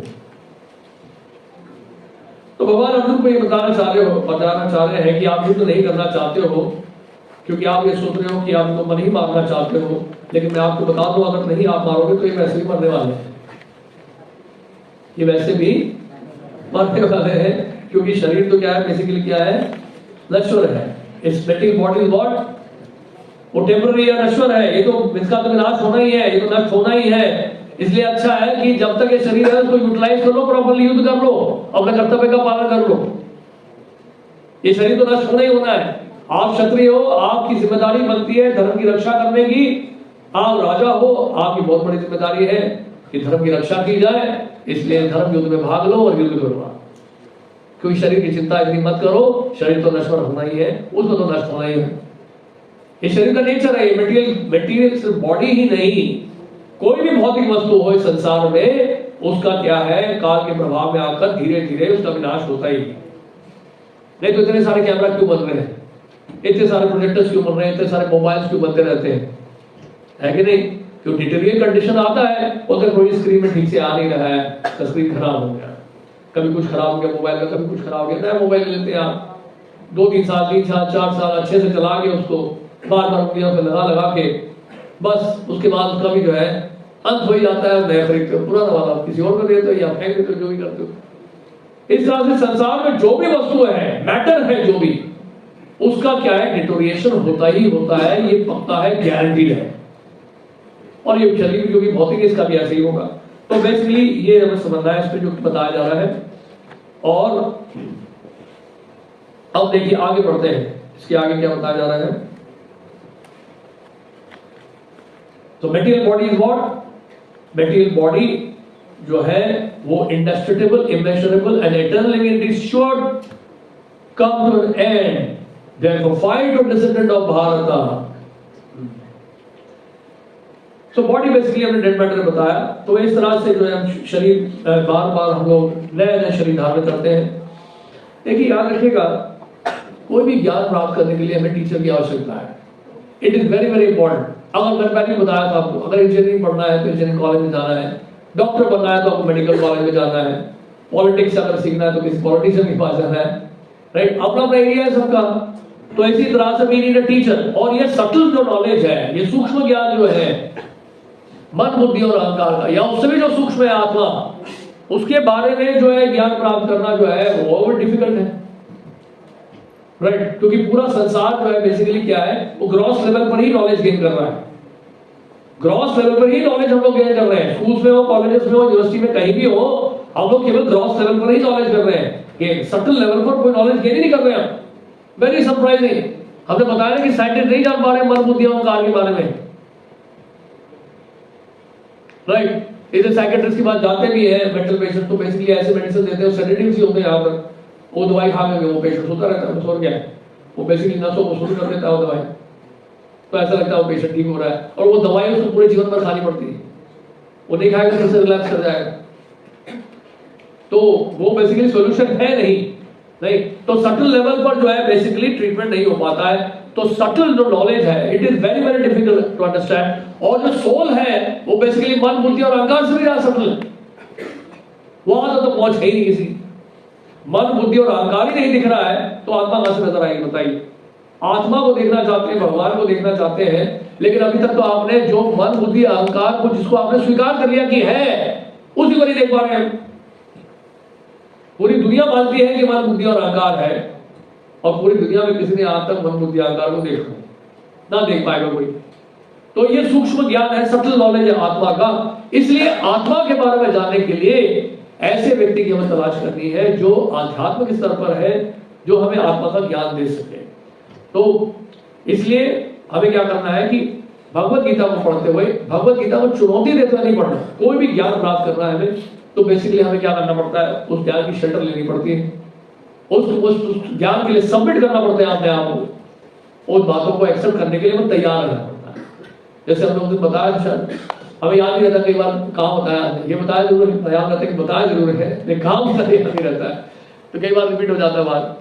तो एक बार ऐसे किसी ने बोला प्रभुपाद जी को कि I don't accept anything blindly, तो प्रभुपाद ने कहा please don't reject anything blindly, if you can't accept anything blindly please don't reject anything blindly. तो पहले जानो, पढ़ो, शास्त्र का अध्ययन करो, उसको समझो, ए से लेकर डी तक पूरे अल्फाबेट्स बोल लो, उसके बाद फिर आप कंक्लूड कर सकते हो कि मैं इस बात को नहीं मानता। फिर आपके कहने पर जो है थोड़ा वेटेज होगा। नहीं, अगर आप हाफ नॉलेज लोगे, अगर चर्चा हाफ नॉलेज लोगे लेके चर्चा करते हैं, अधूरा ज्ञान लेकर अगर चर्चा करेंगे तो उस ज्ञान का, उस कहने का जो है कथन का कोई महत्व नहीं रहता। अगर मैं इंडियन कॉन्स्टिट्यूशन के बारे में जानता ही नहीं, मुझे पता नहीं पॉलिटिक्स क्या है, और मैं पॉलिटिक्स की चर्चा कर रहा हूँ, it doesn't carry any weight, isn't it? अगर आप क्रिकेट मैच देख रहे हो, क्रिकेट की चर्चा कर रहे हो, इंडिया पाकिस्तान के बीच में मैच हो रहा है, अगर क्रिकेट का नॉलेज ही नहीं है आपको, तो how dare you can comment? आप समझ रहे मेरी बात को? तो कहने का मतलब ये है कि let us study Bhagavad Gita, और भगवद गीता को पढ़कर, भगवद गीता को सुनकर, उसके बाद हम लोग अगर कुछ बोले, उस कहने का, उसका कहने का कोई वजह होगा, और आपके क्वेश्चन में भी वेट होगा। तो let us properly hear, let us properly study and open our heart and mind, अपने हृदय को, अपने मन को खोले हम लोग, हमारे दिमाग की खिड़कियां सारी खोल लें हम लोग, और स्वीकार करने के मोड में आ जाए और समझने का प्रयास करें कि क्या वास्तव में भगवान गीता में बोल रहे हैं। Then we can come to some conclusion, otherwise फिर अधूरा ज्ञान ठीक नहीं, half knowledge is dangerous. So basically क्या है, भगवद गीता में कोई कंट्रोवर्सी करके नहीं है, और कंट्रोवर्सी तो रिफ्यूट की जा सकती है, लेकिन Bhagavad Gita there is no such controversy, because the Bhagavad Gita के जो verses हैं, they have been never been disproved and never been amended। Bhagavad Gita के श्लोक 700 श्लोक जो है आज भी इंटैक्ट है। 5000 साल पहले जो भगवान ने गीता अर्जुन को उपदेश दिया, वही 700 श्लोक आज गीता में उपलब्ध है, उसमें कोई चेंजेस नहीं आए हैं, वो कभी डिस्प्रूव नहीं किया गया। तो हमने बताया ना, साइंटिफिक थ्योरी तो बदलती रहती है, लेकिन भगवद गीता ऐसा थीस्टिक साइंस है जिसमें किसी प्रकार का एमेंडमेंट आज तक नहीं हुआ है और ना होगा। तब ये साइंस, तब ये साइंस। तो देखिए, हमने बताया था कि ज्ञान जो है परंपरा के द्वारा प्राप्त करना चाहिए, है कि नहीं? अब मैं कहूंगी इंजीनियरिंग के लिए आपको इस कॉल में आना चाहिए, बड़ा एब्सर्ड सा लगेगा, हो सकता है आप में से कोई ना आए। बोले please, if you want to learn politics please come to ISKCON Delhi, if you want to become engineer please come to ISKCON Delhi। that means we are cheating, है कि नहीं? और मैं कहूंगी yes, if you want to learn Bhagavad Gita please come, we will try to teach you जितना हम बता सकते हैं। तो परंपरा का एडवांटेज क्या है, हमने बताया था पिछली बार में, 4 ऐसे बोनाफाइड यूनिवर्सिटीज हैं जहां से आध्यात्मिक ज्ञान ले सकते हैं, उसका वर्णन हमारे शास्त्रों में किया गया है। और ये परंपरा का एडवांटेज क्या होता है, why we have to take Bhagavad Gita from a bonafide परंपरा? भगवद गीता तो शास्त्रों को वही है, तो परंपरा से क्यों ले हम लोग? प्रश्न ये उठता है। आप अगर मार्केट में जाओ, there are almost 700 editions of Bhagavad Gita. कितने हैं? More than 700 editions है भगवद गीता के, but not all of them are authentic, interpretation नहीं है। उसका कारण यही है, क्योंकि if you don't get the knowledge from the right source, तो आपको Bhagavad Gita as it is नहीं मिलेगा। क्या मिलेगा? व्यथा रूप मिलेगा, अपना रूप मिलेगा, मेरा रूप मिलेगा, वैसा रूप मिलेगा, ऐसा रूप मिलेगा, यथा रूप नहीं मिलेगा। तो देखिए, मैं छोटा सा एग्जाम्पल देता हूं आपको, आप समझ जाओगे मैं क्या कहना चाह रहा हूं। देखिए, श्लोक का एक अनुवाद होता है। कई बार हमारे भगवद गीता के ट्रांसलेशन के ऊपर आरोप लगाया गया है कि भगवद गीता प्रभु जी आपकी जो ट्रांसलेशंस है, अगर संस्कृत स्कॉलर्स बड़े बड़े देखें तो कई बार वो मिस्टेक निकालते हैं हमारे भगवद गीता के ट्रांसलेशन, राइट? अब हम बताएंगे कि ट्रांसलेशन क्यों करेक्ट है और जो कह रहे हैं वो गलत है। देखिए, सिंपल सा है, मैं आपको एग्जांपल देता हूं। रोको मत, जाने दो, ठीक है? वही लाइन में दूसरे तरीके से बोलता हूं, रोको मत जाने दो, वही बात है ना, शब्द वही है, मीनिंग बदल गया कि नहीं? रोको मत जाने दो, रोको मत जाने दो, दोनों का मीनिंग चेंज हो गया कि नहीं हो गया? अब उस व्यक्ति ने जो बोला वो किस भाव से बोला, कैसे समझ में आएगा? सारे शब्द वही हैं, कैसे बदलेगा? उसी व्यक्ति से पूछना पड़ेगा ना। मैंने रोको मत नहीं बोला था, मैंने कहा रोको मत जाने दो बोला था, आपने उसको जाने क्यों दिया? तो कहने का मतलब ये है कि श्लोक का अनुवाद होना पर्याप्त नहीं है, उस श्लोक के पीछे भाव क्या था भगवान कृष्ण का, वो जानना बहुत जरूरी है। और वो भावार्थ जो है, इसको कहते हैं भावार्थ, वो आपको परंपरा के द्वारा ही प्राप्त होता है। संस्कृत के बड़े बड़े स्कॉलर लिटरेरी ट्रांसलेशन तो कर लेंगे गीता का, लेकिन उसका भाव नहीं व्यक्त कर पाएंगे। जो हृदय में जो भाव छुपा है ना, भगवान वास्तव में कहना क्या चाह रहे हैं, वो नहीं निकलेगा विद्वानों से। उसके लिए क्या करना पड़ेगा आपको, इसलिए भगवान गीता में कह रहे हैं 18 चैप्टर टेक्स्ट 55 खोल के देखिए, खोल के देखिए 18वां अध्याय श्लोक संख्या 55। आपको एक्टिव ही रखेंगे, चिंता ना करें, बीच बीच में जगह रखेंगे आप। टेक्स्ट 55 चैप्टर 18 पेज नंबर 519 है, 11 है, 519 टेक्स्ट 55 18 चैप्टर श्लोक संख्या 55। भक्त्या मम विजानाति यावन् यस्मात् तत्त्वतः ततो मां तत्त्वतो ज्ञात्वा विशदे तदनन्तरम्। केवल भक्ति से मुझ भगवान को यथारूप में जाना जा सकता है। क्या लिखा है? केवल भक्ति से मुझ भगवान को यथारूप में जाना जा सकता है। जब मनुष्य ऐसी भक्ति से मेरे पूर्ण भावनामृत में होता है तो वह वैकुंठ जगत में प्रवेश करता है। तो यहाँ क्लियरली लिखा है भगवान ने केवल भक्ति के द्वारा ही मुझे समझ सकते हैं, नॉट बाय योर इंटेलेक्ट। अपनी विद्वत्ता से नहीं समझ सकते आप। We may be big scholars, PhDs and scientists and philosophers, but unless you come to this point of becoming a devotee, you cannot understand Bhagavad। ये तो बता रहे हैं। इसलिए भगवान अर्जुन को बोले भक्तोसी में सखा चेती रहस्यमी एतद उत्तम। अर्जुन तुम क्यों तो मेरे भक्त हो और तुम मेरे मित्र हो, इसलिए मैं तुम्हें रहस्य बता रहा हूं। अर्जुन को भगवान कृष्ण गीता में उपदेश इसलिए नहीं दिया कि वो बहुत बड़े राजा है या बहुत बड़े ऋषि मुनि है या सन्यासी, नहीं। भगवान कह रहे हैं कि तुम मेरे मित्र हो, तुम्हारे भक्त हो, इसलिए मैं तुम्हें ज्ञान दे रहा हूं। तो भगवत गीता को समझने के लिए क्वालिफिकेशन क्या है कि हमें भगवान का भक्त बनना पड़ेगा। इसलिए एक बार आप सब महामंत्र बोलिए, हरे कृष्णा कृष्णा कृष्णा हरे हरे, हरे राम राम राम हरे हरे। तो इस तरह से इसको समझना है हमें, बड़ा इंपॉर्टेंट है। कहने का मतलब यह है कि अगर आपको जानना है कि आपके पिता कौन है, तो सबसे ऑथेंटिक सोर्स आपके लिए क्या होगा, आपकी अपनी माता से। माता जी बताएंगे आपको, आपकी मदर बताएंगी कि आपके पिता है। आपको शहर में जाके रिसर्च नहीं करना है, लैब में जाके जीन्स का रिसर्च नहीं करना है, आपको डीएनए का रिसर्च नहीं करना है, वो सब नहीं करना है आपको। वो प्रोसेस जो है बेसिकली क्या है, असेंडिंग प्रोसेस है, उसको कहते हैं इंडक्टिव मेथड। लेकिन जो डिडक्टिव मेथड है या डिसेंडिंग प्रोसेस है, वो क्या है, वो information knowledge is the right source. Railway station में जाके सभी यात्रियों से, कुली से, वहां के स्टाफ के लोगों से पूछने की जरूरत नहीं है कि राजधानी कौन से प्लेटफॉर्म से जा रही है। आपको तो रेलवे काउंटर में जाना है, या रेलवे का जो अनाउंसमेंट आता है, रेलवे इंक्वायरी काउंटर है या रेलवे का जो ऑथेंटिक इंफॉर्मेशन आता है, अनाउंसमेंट आता है, उससे सुनकर आपको पहुंचना प्लेटफॉर्म। उसको क्या कहते हैं, डिसेंडिंग प्रोसेस कहते हैं, getting information from the right source. Knowledge gain करना कैसे, सही सोर्स से गेन करना। तो इसलिए बेसिकली यहां पर तब जाके हमें समझ में आएगा कि वास्तव में असली जो है भावार्थ क्या है, असली भाव क्या छुपा है, जो भगवान कृष्ण क्या है। और यहां पर देखिए दूसरे अध्याय में चलिए, 11वें श्लोक, दूसरे अध्याय का 11वां श्लोक, पेज नंबर है 67, अध्याय 2, गीता का सार। श्री भगवान उवाच अशोच्यर्व शोचस्तम प्रज्ञावादांश भाषसे गतासु न गतांशु नानु शोचन्ति पंडितः। श्री भगवान ने कहा, तुम पांडित्यपूर्ण वचन करते हुए उनके लिए शोक कर रहे हो जो शोक करने योग्य नहीं है। जो विद्वान होते हैं वह तो ना तो जीवित के लिए ही ना मृत के लिए ही शोक करते हैं।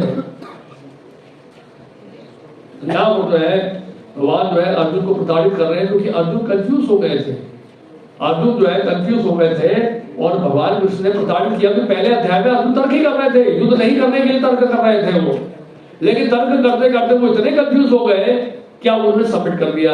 उन्होंने कहा कि बस अब क्या बोला उन्होंने, ये अब 7वें श्लोक में देखो,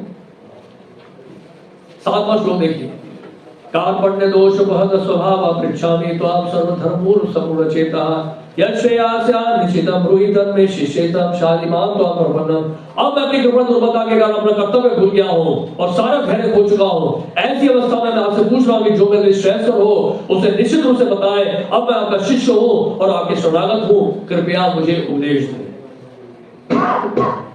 तो कहने का मतलब ये है, अर्जुन ने जैसे ही अपने आप को सबमिट किया, अब भगवान कृष्ण जो अर्जुन से चिकनी चुपड़ी बातें नहीं करने वाले, अर्जुन को मक्खन नहीं लगाने वाले हैं। जितना भी मित्रता का व्यवहार था वो अब समाप्त हुआ। अब शिष्य होने के नाते भगवान कृष्ण को उन्होंने अपने गुरु के रूप में स्वीकार किया है। अब गुरु क्या करेंगे, उनको सही रास्ता दिखाएंगे। भले ही अर्जुन को अच्छा ना लगे, अर्जुन को तो अच्छा लगेगा, लेकिन हो सकता है कि हमें अच्छा ना लगे, लेकिन फिर भी भगवान कृष्ण जो है कड़वे शब्दों का उपयोग कर रहे हैं। तो कई बार ऐसा होता है, अगर इलाज आपको करना है तो कड़वी दवाई खानी पड़ती। तो कई बार ऐसे साधु वैष्णव होते हैं, गुरु होते हैं, वो हो सकता है बड़े कड़वे शब्दों का उपयोग कर रहे हो, नहीं बड़े हैवी बोल रहे हो और सत्य का आपको सत्य बात बता रहे हो, और तो कई बार बहुत हैवी लगता है सुनने में, लेकिन वो हैवी जो होता है वो बेसिकली उसी से हमारा इलाज होता है। अगर देखिए बीमारी आपकी जो है बड़ी क्रॉनिक है और इस हद तक पहुंच गई कि इसको ऑपरेट ही करना पड़ेगा, तो उसमें काटा पीटी करनी पड़ेगी। उसके लिए आप तैयार हो जाओगे और डॉक्टर को आप चेक भी दोगे और धन्यवाद भी करोगे कि धन्यवाद डॉक्टर, आपने मेरा पेट फाड़ा। है कि नहीं? तो पेट फाड़ना जो है वो नेक्टर नहीं है, लेकिन पेट फाड़ने में जब वो ठीक हो गए तो लगा कि मैं बिल्कुल ठीक हो गया हूं, पेट में जो ट्यूमर था वो निकल गया, I am completely healthy, I am okay now, आप डॉक्टर को धन्यवाद देंगे। वही कड़वे शब्द जो है बाद में आपको क्या लगेंगे, मीठे लगेंगे। जिस तरह से अगर जॉन्डिस के पेशेंट है तो उस समय अगर आप मीठा भी खाओगे तो क्या लगेगा, फीका लगेगा। लेकिन इलाज क्या होता है, आयुर्वेदिक ट्रीटमेंट में क्या करते हैं, जब जॉन्डिस पेशेंट होता है उसको शुगर कैंडी खिलाया जाता है, शुगर केन जूस पिलाया जाता है। तो शुगर केन जूस जो है शुरू में मीठा नहीं लगता है, वो फीका लगता है, शुगर कैंडी जो है वो फीका लगता है, लेकिन इलाज क्या होता है उसका, उसको खूब खिलाओ शुगर कैंडी। शुगर कैंडी खाते खाते क्या होता है, एक दिन ऐसा आता है जो जॉन्डिस कम हो जाता है, वो शुगर कैंडी मीठा लगने लगता है। तो भगवान कृष्ण के जो कड़वे वचन है, जिसमें भगवान जो है यहाँ पर अर्जुन को प्रताड़ित कर रहे हैं 11वें श्लोक में, उनको ये बोल रहे हैं तुम तो एक नंबर के मूर्ख हो, तुम तो चिंता कर रहे हो उनके लिए जो शोक करने योग्य नहीं है। तो ये कड़वा जरूर लग रहा है, लेकिन ये बात जब समझ जाएंगे कि भगवान कृष्ण क्यों बोला, मेरे भले के लिए कहा, मेरे अच्छे के लिए कहा, तो बाद में क्या होगा, अर्जुन भगवान को धन्यवाद दें। इसी तरह से क्या है, हमारे जीवन में कई बार होता है ऐसा कि बचपन डांट पड़ती है हमें, नहीं कई प्रकार की हमें डांटा भी जाता है, पनिश भी किया जाता है, लेकिन वो पनिशमेंट और डांट जो है हमारी भलाई के लिए, उसमें क्रूरता नहीं है, उसमें भी एक प्रेम है, उसमें भी क्या है, एक प्रेम है। भगवान कृष्ण का ये प्रेम है हमारे लिए, क्योंकि हमारे ऊपर जो है वो दया दिखा रही है, इस प्रकार प्रताड़ित करके हमारे भलाई के लिए कह रहे हैं। इसलिए इस इंस्ट्रक्शन को अगर हम स्वीकार कर लेंगे, इस उपदेश को स्वीकार कर लेंगे, तो क्या होगा, ये इंस्ट्रक्शन हमें बाद में बड़ा मीठा लगेगा। तो इस तरह से बस समझना चाहिए इसको। तो कहने का मतलब यह है कि यहाँ पर अर्जुन युद्ध नहीं करना चाहते थे। इसी तरह से जो है अर्जुन पहले अध्याय में अपने कर्तव्य को नहीं निभाना चाहते थे, वो पूरी तरह से फ्रस्ट्रेटेड थे, वो सेवा नहीं करना चाह रहे थे। लेकिन धीरे धीरे जब उलझन उनकी बढ़ गई तो वो शरणागत हो गए और तैयार हो गए, भगवान कृष्ण से बोलने लगे अब आप मुझे जो है उपदेश दीजिए। तो बेसिकली हम ये बता रहे थे कि अब इसी दूसरे अध्याय में 11वें श्लोक से भगवान कृष्ण ने जो है 11वें श्लोक से लेकर 30वें श्लोक तक, 11th वर्ष से लेकर 30th वर्ष तक आत्मा के बारे में बताया है। केवल एक ही श्लोक बताया कि शरीर नश्वर है, उसके बाद सारा वर्णन जो है आत्मा के बारे में बताया। तो बेसिकली हमने बताया था कि सटल बॉडी जो है वो मन बुद्धि अहंकार ये सटल है, लेकिन उससे ज्यादा सटल क्या है, ये आत्मा है। तो आत्मा के बारे में किससे सुना है, हमें भगवान से सुना है। तो अब देखिए आप चैप्टर 8 देखिए, text 3, chapter 8 text 3 second chapter में भी है और 8 चैप्टर में भी उसके बारे में थोड़ा सा डिस्क्राइब किया गया है। श्री भगवान उवाच अक्षरम ब्रह्म परमं स्वभावाध्यात्म उच्यते भूत भावोद्भव करो विसर्गः कर्म संहितः। भगवान ने कहा, श्री भगवान ने कहा, अविनाशी और दिव्य जीव ब्रह्म कहलाता है और उसका नित्य स्वभाव अध्यात्म आत्मा कहलाता है। जीव के भौतिक शरीर से संबंधित गतिविधि कर्म या सकाम कर्म कहलाती है। तो बेसिकली क्या है, कहने का मतलब ये है, ये शरीर जो है बेसिकली धर्म है, शरीर जो है नश्वर है और शरीर के द्वारा ही वास्तव में हम कर्म करते हैं। तो ये शरीर जो मिला है वो किसके लिए मिला है? वो कर्म करने के लिए मिलता है। तो भौतिक कर्म करने का मतलब ये है कि पुनः हमें दोबारा शरीर मिलेगा, दोबारा कर्म करने के लिए।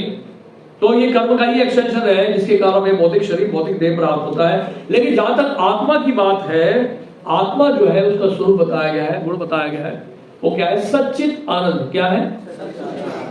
सच्चित आनंद का मतलब है, सत का मतलब शाश्वत, इटर्नल, चित का मतलब नॉलेज, फुल ऑफ नॉलेज, और आनंद का मतलब फुल ऑफ ब्लिस, आनंद से भरपूर। तो आत्मा का लक्षण क्या है? आत्मा का जो कैरेक्टरिस्टिक क्या है? शाश्वत है, आत्मा ज्ञान से युक्त है और आत्मा आनंद से भरपूर है। ये आत्मा की तीन मेन क्वालिटीज है। आत्मा इज इटर्नल, आत्मा is full of knowledge and आत्मा बेसिकली क्या है? वो आनंद से भरपूर है। आत्मा का ये गुण है। तो बेसिकली ये आत्मा का क्वालिटी ही है। और अब देखिए चौथे अध्याय में, आप उसकी बात आप चले 4th चैप्टर में चलिए।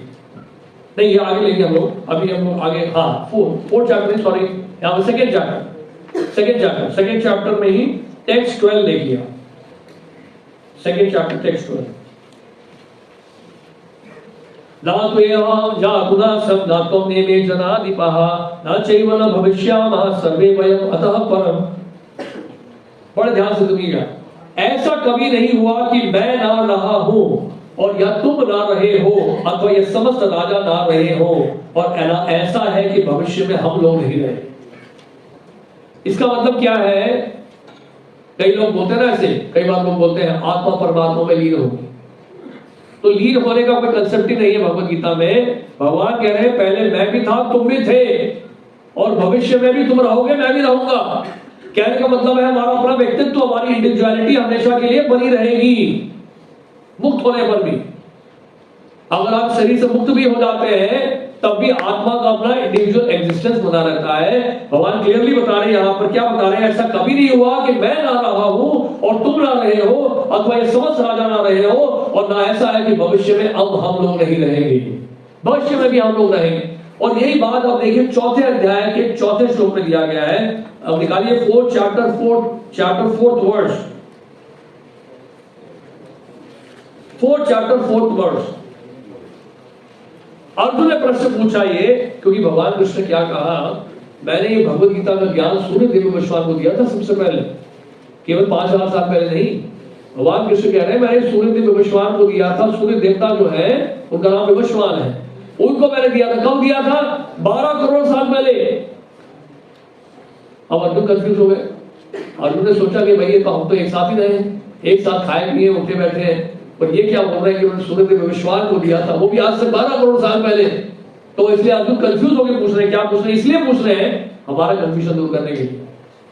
बोल रहे हैं अपरम भवतो जन्म परम जन्म विवस्वतः कथम एतद् विजानीयाम त्वम् आदौ प्रोक्तवान् इति। अर्जुन ने कहा सूर्य देव विश्वान आपसे पहले हो चुके हैं, तो फिर मैं कैसे समझूं कि प्रारंभ में भी आपने उन्हें इस विद्या का उपदेश दिया था?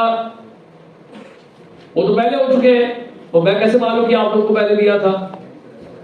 अब उसका उत्तर भगवान कृष्ण अगले श्लोक में दे रहे हैं फटाफट। 5वें श्लोक में क्या बोल रहे हैं? श्री भगवान वाचा बहुनी में व्यतीतानि जन्मानि च तव अर्जुन तानि हम वेद सर्वाणि न त्वं वेद परन्तप।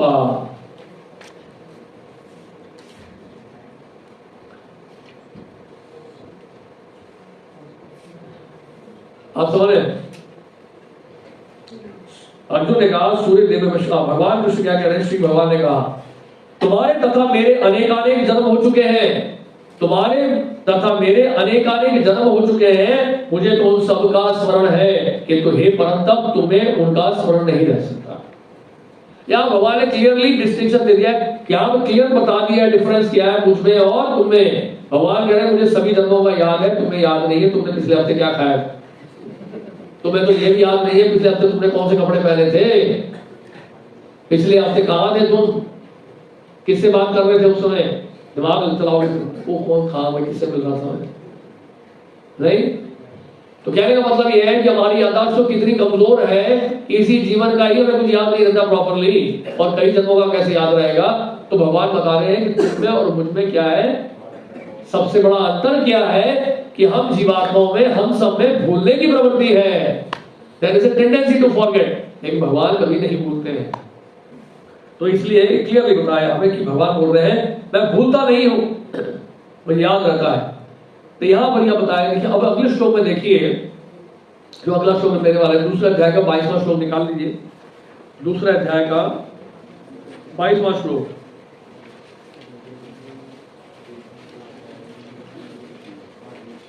अब देखिए यहां पे दिखाया जा रहा है, और what basis of soul is awarded the next body, किस बेसिस पे आत्मा को दूसरा शरीर मिलता है, व्हाट इज द बेसिस, इसके बारे में हम लोग चर्चा करेंगे यहां।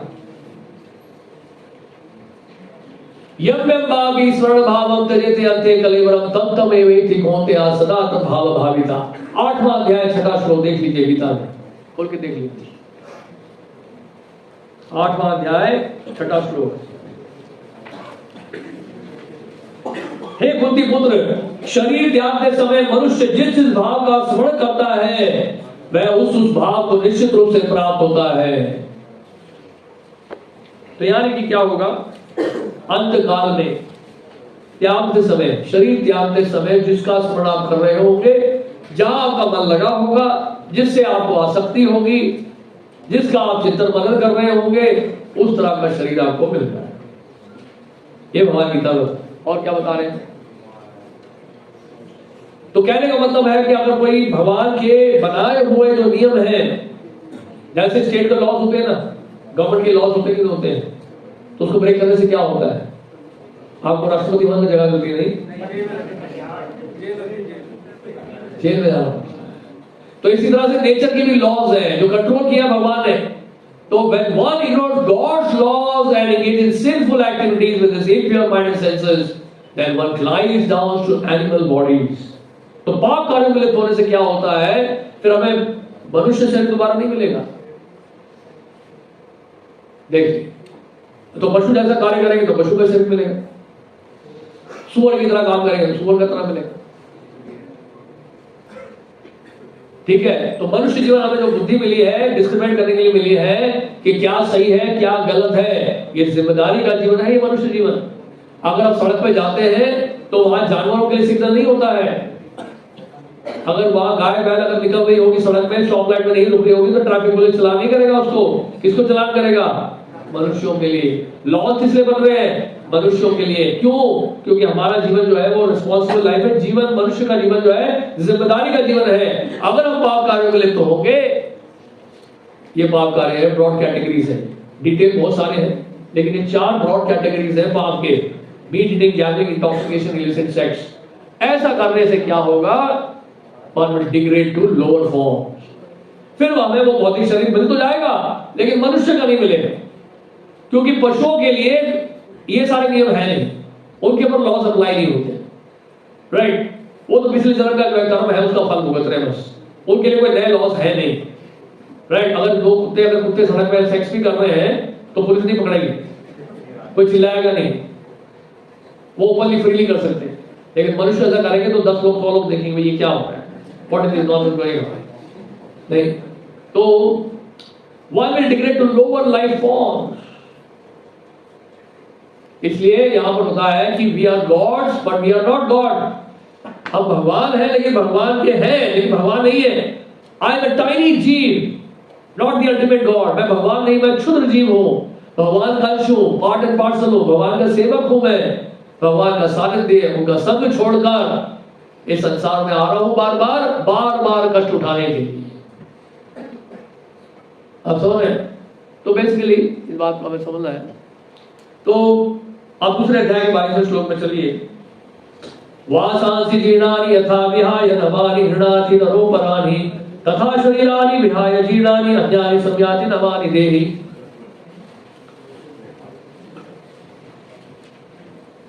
आप जैसे अगर स्वेटर पहनते हो,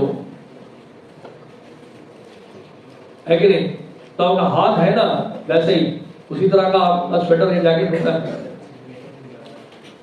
होता है कि नहीं होता है? यानी कि आपका हाथ का फॉर्म है तभी तो जैकेट का भी फॉर्म है। टेलर जो बनाता है वो कैसे बनाता है कपड़े को लेकर? किसका नाम लेता है? आपका नाम लेता है ना, आपके हाथ का नाम लेता है ना, तो उसी तरह से बनता है ना।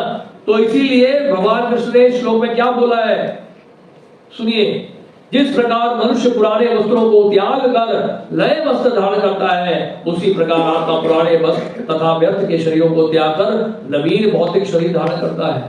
क्या एग्जाम्पल दिया, देखिए, पुराने वस्त्रों को त्याग कर नए वस्त्र धारण करते हैं। पुराने वस्त्र जब जीर्ण हो जाते हैं, फटे पुराने हो जाते हैं, तो क्या करते हैं, उसको त्याग देते हैं। कई बार ऐसा होता है कि बचपन में जो है शरीर छोड़ देते हैं, छोटे छोटे बच्चे शरीर छोड़ देते हैं, जन्म लेते ही मृत्यु हो जाती, माता के गर्भ में ही हो जाता है, डेथ हो जाता है, ऐसा भी होता है।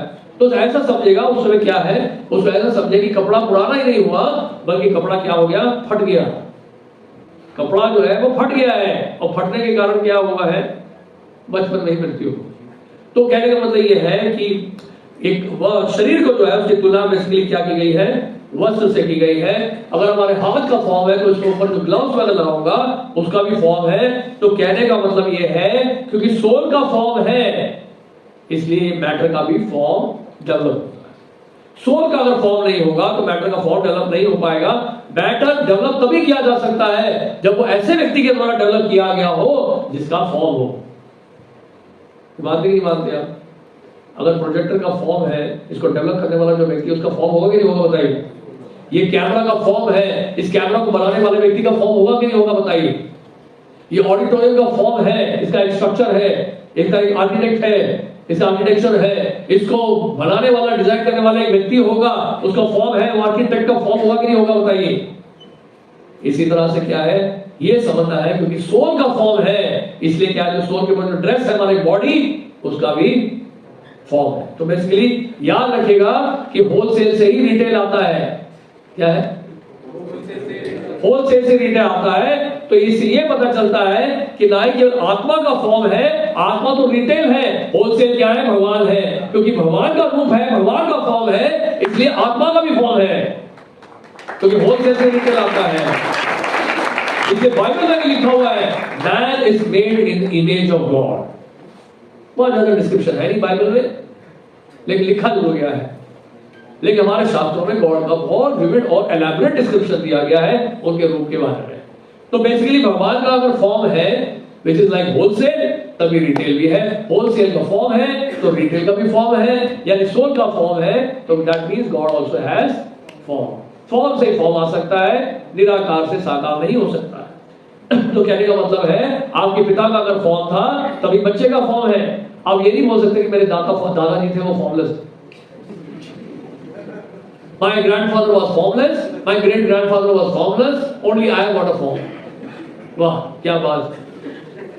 तो कहने का मतलब यह है कि आत्मा जो है शरीर क्यों छोड़ रही है, क्योंकि शरीर अब रहने लायक नहीं रहा। यानी कि रहने लायक नहीं रहा, या कहने का मतलब यह ऐसे भी कह सकते हैं उस शरीर में रहने की जो अवधि है, ड्यूरेशन है, वो समाप्त हो गई। आपका लीज पीरियड था, या रेंट पे लिया है, 2 साल का कॉन्ट्रैक्ट था लैंडलॉर्ड के साथ कि 2 साल के लिए आपको रेंट पे दिया है, you are tenant for 2 years, agreement sign हुआ है, कॉन्ट्रैक्ट 2 साल के बाद क्या करना होगा, खाली करना होगा, नहीं तो कोर्ट में जाना है। आजकल तो पहले से कॉन्ट्रैक्ट साइन हो जाता है, एग्रीमेंट साइन हो जाता है, नहीं तो वो पूरे जीवन में रहकर तक घर खाली नहीं करेगा, नहीं तो एग्रीमेंट साइन कर लेते हैं, 2 साल के बाद मैं खाली कर दूंगा, कॉन्ट्रैक्ट साइन कर लेते हैं। इसी तरह से आत्मा अगर एक शरीर मिल जाता है, शरीर में अगर शरीर मिल जाता है उसको, तो शरीर में परमानेंट रेजिडेंस नहीं है, वहां पे भी क्या है, टाइम ड्यूरेशन है। उसके बाद क्या है, वो शरीर छोड़ना ही पड़ता है, या शरीर उसको छोड़ देता है, शरीर ही छोड़ देता है। धन जो इकट्ठा किया वो धन छोड़ देता है, घर जो बनाया वो घर छोड़ देता है, जो फैमिली आपकी वो फैमिली छोड़ देती है, सब छूट जाता है। तो इस तरह से क्या है, इस फैक्ट को हमें एक्सेप्ट करना है भगवद गीता के माध्यम से। तो जिस तरह से देखिए, एक सोने की खान से क्या अंगूठी बनाते हो, आप लोगों ने अंगूठी पहनी होगी सबने, अगर पहनी ही नहीं है तो जिसने भी पहनी उसकी देख लो, गोल्ड अगर रिंग पहना है तो गोल्ड रिंग कहां से आया, गोल्ड माइन से आया। आप ये नहीं कह सकते मैंने गोल्ड माइन पहना, I got a gold mine, सोने की खान है मेरे हाथ में, देखिए आपने क्या पहना है, सोने की अंगूठी पहनी है, क्वालिटी वही है लेकिन क्वांटिटी वो नहीं है, राइट। जैसे कि कैटल का लाइट है, मोमबत्ती में दिया जल रहा है और सूर्य से जो प्रकाश निकल रहा है, दोनों का क्वालिटी एक है कि नहीं है? Heat and light, heat and light. ये भी हीट एंड लाइट है, वो भी हीट एंड लाइट है। लेकिन मोमबत्ती से दिया जल रहा है, उसको एक फूंक मार के बंद कर सकते हैं। लेकिन आप सूर्य की तरफ फूंक मारो या थूक मारो, थूको, तो वो थूक आपके ऊपर ही आगे गिरेगा। अगर आप सूर्य के ऊपर थूकोगे, वो थूक आपके ऊपर ही आगे गिरेगा, सूर्य को कुछ नहीं होने वाला है। तो बेसिकली हमें पता होना चाहिए कि बेसिकली इनफाइनाइट और फाइनाइट में अंतर क्या है, what is limited and what is unlimited. तो बेसिकली क्या है कि आत्मा का फॉर्म है, और आत्मा जो है भगवान की अंश है। समुद्र के पानी से एक बूंद निकाल लो आप, वो पानी खारा होता है कि नहीं होता है? हाथ में ले लो, बिल्कुल वही क्वालिटी है, क्वालिटी सेम है। लेकिन ये कहो कि मेरे हाथ में समुद्र है, कोई विश्वास नहीं करेगा, कोई भी विश्वास नहीं करेगा। इसी तरह से आत्मा की जो क्वालिटी है, जो भगवान में जो क्वालिटी है, सच्चिद आनंद मैंने बताया था, वही क्वालिटी भगवान में है, वही क्वालिटी आत्मा में भी है, क्योंकि आत्मा भगवान की अंश है। लेकिन आत्मा जो है वो क्वांटिटी के अगर देखा जाए, क्वांटिटी में अगर कंपेयर किया जाए, तो आत्मा तो बहुत छोटी है, और इसलिए आत्मा का साइज बताया गया हमारे शास्त्रों में। उपनिषदों में आत्मा का साइज बताया गया है। क्या बताया गया सुनिए, बालग्र शतभागस्य शतदा कल्पितस्य च भागो जीवा सविज्ञेय इति चाह पराश्रुतिः। बड़े ध्यान से सुनिएगा। If you divide the tip of a hair into 100 parts and then take one part and divide into another 100 parts, that 10,000 part is the dimension of the living entity. This is the verdict of the chief Vedic mantras. 1 by 10,000 part of the tip of a hair. Tip of a hair का 10,000 part क्या है? दिखेगा आपको? So that means what? That means it's beyond our range, beyond our senses. इन इंद्रियों से परे, हमारे conception से परे है आत्मा, केवल एक आत्मा जिसको हम देख नहीं पा रहे इसी कारण से। इट इज सो स्मॉल, लेकिन उससे एनर्जी जो एमिट हो रही है वो पूरे बॉडी को क्या करती है? कॉन्शियस बना देती है। वही आत्मा एक चींटी में भी है और वही आत्मा एक हाथी के शरीर में भी है। देखिए अमेजिंग है, सोल इज अमेजिंग। तो आत्मा जो है बेसिकली उसके अंदर इतना पावर है, छोटी सी आत्मा है, उसके इतना पावर है। अब कोई बोल सकता है आत्मा का साइज क्यों बताया गया? साइज बताने का मतलब क्या है? मान लीजिए आपने जैकेट पहना हुआ है, किसी का 40 नंबर साइज है, किसी का 42 नंबर साइज, अलग अलग साइज है ना सबका। तो साइज का मतलब क्या होता है? मैं आपसे पूछ रहा हूं, साइज, जब साइज कहा जाता है तो इसका मतलब क्या है? अजी, साइज का मतलब है जिसका साइज होता है ना, उसका फॉर्म भी होता है। जिसका साइज होता है उसका फॉर्म भी होता है। अगर सोल का साइज बताया जा रहा है तो इसका मतलब क्या है? सोल का फॉर्म। साइज का मतलब नहीं। अब कपड़ा अगर काट के ले जाओ हाथ में से, पर इसके साइज क्या है? अरे बनाने तो दो भैया, आपका साइज तो मैं आपका देखूंगा ना, कपड़े का साइज तो मैं आपका देखूंगा, पहले आपका साइज कितना वो देख लो, डिफर बताऊंगा कपड़ा कितना चाहिए। तो साइज जहां में मेंशन हो जाता है उसका मतलब क्या है? उस व्यक्ति का फॉर्म है। तो ये हमें याद रखना है। और अगला श्लोक लेते हैं, दूसरा अध्याय का श्लोक संख्या 20। मैंने बताया 11वें श्लोक से लेकर 30वें श्लोक तक, 11 वर्ड से लेकर 30 वर्ड तक जो है वो आत्मा के बारे में डिस्क्रिप्शन चल रहा है। न जायते म्रियते व कदाचित् नायं भूत्वा भविता न भूयाः अजो नित्यः शाश्वतम् अयं पुराणो न हन्यते हन्यमाने शरीरे। ये श्लोक, कुछ श्लोक इसमें से भगवद गीता में से बचपन में पढ़ा करते थे हम, संस्कृत जब पढ़ाते थे तो उसमें कुछ श्लोक ये भगवद गीता के ही श्लोक पढ़ाए जाते थे, लेकिन भूल गए सब। आत्मा के लिए किसी भी काल में ना तो जन्म है ना मृत्यु, वह ना तो कभी जन्मा है ना जन्म लेता है ना जन्म लेगा, वह अजन्मा नित्य शाश्वत तथा पुरातन है। शरीर के मारे जाने पर वह मारा नहीं जाता। सो आत्मा बेसिकली इज इटर्नल। तो यहाँ पे सोल को जो है इटर्नल बताया गया है। और परिवर्तन अगर होता है तो केवल शरीर का परिवर्तन होता है, आत्मा का परिवर्तन कभी नहीं होता है। तो कहने का मतलब ये है, अगर कोई कहे मेरी उम्र 50 साल की हो गई है, तो इसका मतलब क्या है? वो शरीर में जो परिवर्तन आया है, उस शरीर की परिवर्तन में जो आया है, शरीर की उम्र 50 साल की है, आत्मा की उम्र 50 साल की नहीं है। इस शरीर की उम्र जो 50 साल की हो गई। कहने का मतलब ये है कि कहने का मतलब यह है कि आत्मा अगर शरीर छोड़ देती है, उस शरीर को दोबारा जीवित करना असंभव है। आत्मा एक बार शरीर छोड़ देती, तो बेसिकली सोल का इंपॉर्टेंस बताया गया है कि सोल अजन्मा है। देखिए अजन्मा, जिसका कोई जन्म नहीं हुआ, जिसका कोई जन्म नहीं हुआ इसका मतलब क्या, उसकी मृत्यु भी नहीं हो, और जिसका भी जन्म हुआ है संसार में उसकी मृत्यु निश्चित। आप समझ रहे हैं? जो भी क्रिएट किया जाता है, जो भी मैटर क्रिएट किया जाता है उसका डिस्ट्रक्शन होता है, और जिसका क्रिएशन ही नहीं हुआ तो उसका डिस्ट्रक्शन कैसे होगा? लॉजिकली आप समझ सकते हैं।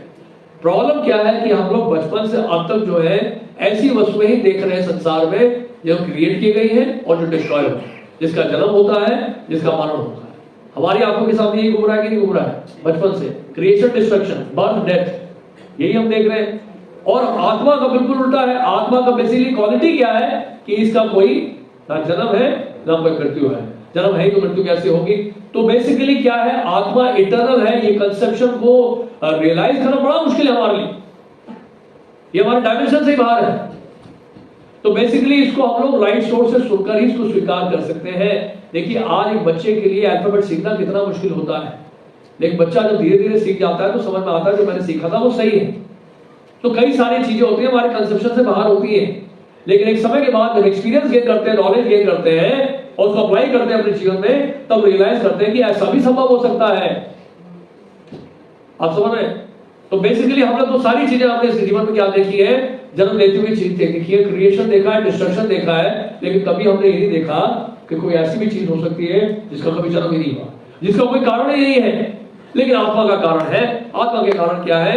आत्मा भगवान की अंश, वो ये कारण है और कोई कारण नहीं। तो soul basically is an eternal existence and it's a part and parcel of God, और neither soul dies not takes birth. अब दूसरा अध्याय का 13वां श्लोक देखिए।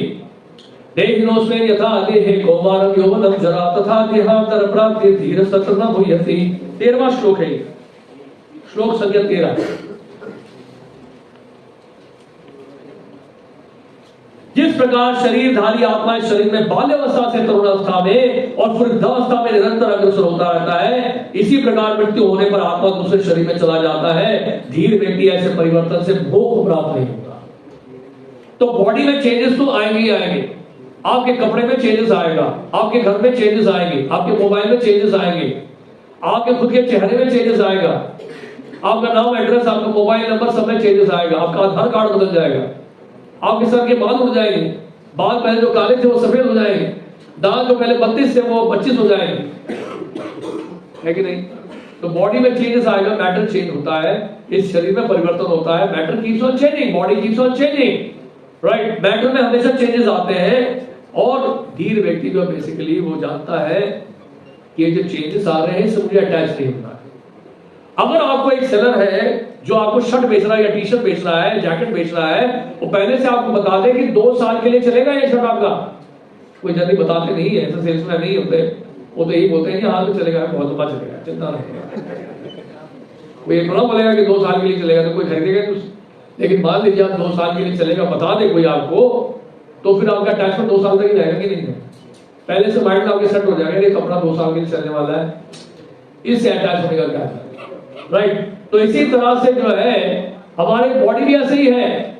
अगर आपको ये पता चल जाए या पता चल जाना चाहिए हमें कि हमारे शरीर की आयु 60 साल या 70 साल की है, ये जो आपको प्रमोशन शास्त्रों में दे दिया गया है, ये आइडिया जब रिफ्लेक्ट हो गया शास्त्रों में कि आपका शरीर जो है नश्वर है और केवल इसकी उम्र 70 या 80 साल की है, उससे ज्यादा नहीं जी पाओगे आप इस शरीर में रहते हुए, तो क्यों इस शरीर से आसक्त हो रहे हो? तो धीरे व्यक्ति जो है इस शरीर के परिवर्तन से जो है डिस्टर्ब नहीं होता है। वो सॉबर व्यक्ति जो है वो मोहित नहीं होता है, ही रिमेन्स अनडिस्टर्ब्ड, क्योंकि वो जानता है कि वो वास्तव में क्या है, शरीर नहीं, he is not his body. तो बेसिकली इस बात को हमें अच्छे से समझना है कि we are not his body. कहने का मतलब यह है अगर अपने आप को शरीर मानते हैं तो हमारा वो कंडीशनड स्टेज है, वो हमारी क्या है, बद्ध अवस्था है। और अगर वास्तव में मानते हैं कि हमें शरीर नहीं है तो वो हमारी क्या है, मुक्त अवस्था है, that is a liberated state. जब हम रियलाइज कर लेते हैं कि वास्तव में मेटेरियल बॉडी हमारा जो है टेम्पररी है, ये हमारा असली स्वरूप नहीं है, और जिस तरह से कपड़ा हम बदलते हैं उसी तरह से शरीर भी बदलना पड़ेगा, तो इसे अटैच होने का कोई बड़ा फायदा नहीं है। जैसे मैंने शुरू के प्रेजेंटेशन में ये बताया था, अगर मैं ये कहूं कि मैं आपको 1 करोड़ दे रहा हूं तो आप बड़े खुश हो जाओगे, लेकिन साथ में ये भी कहूं कि 1 महीने के बाद मैं इंटरेस्ट के साथ उसको वापस ले लूंगा, तो आपका वही सुख जो है दुख में बदल जाएगा। तो ऐसे पैसे से अटैचमेंट होने का क्या फायदा? इसे शुरू से मेंटली प्रिपेयर कर लो कि 1 महीने के बाद 1 करोड़ रुपया मेरा जाने वाला है हाथ से, तो उसके लिए क्यों खुशी मना रहे हो? बी पीसफुल, रिमेन इक्विवॉइस, समभाव रखो, ज्यादा हल्ला गुल्ला करने की कोई आवश्यकता नहीं है। 1 करोड़ सिर्फ 1 महीने के लिए मिला है। इसी तरह से शरीर मिला है हमें कुछ वर्षों के लिए, 60-70 साल के लिए। इतना हल्ला क्यों कर रहे हो? शांति बनाए रखो। आप समझ रहे हो? कोई त्रासदिक है हम लोग हैं, फिर उसके बाद समझदारी से कार्य करेंगे। हम शरीर का दुरुपयोग नहीं करेंगे, फिर हम जाएंगे आगे की तरफ। We will like to, उस समय क्या करेंगे? We would like to elevate ourselves, हम आगे बढ़ना चाहेंगे फिर, ठीक है?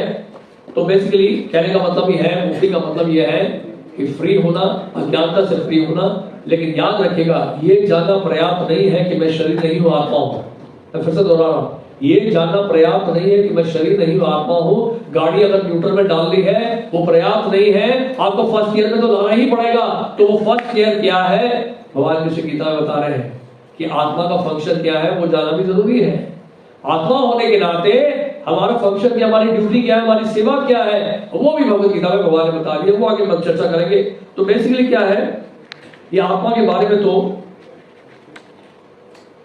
चर्चा ऑलमोस्ट हो चुकी है, और अभी हम आगे बढ़ेंगे। इसके बाद नेक्स्ट सेशन में हम लेंगे, अभी आत्मा के बारे में है, फिर हम लोग थोड़ा सा परमात्मा की चर्चा करने वाले हैं, और फिर हम भगवान की चर्चा शुरू करेंगे, नेक्स्ट सेशन में शुरू करेंगे।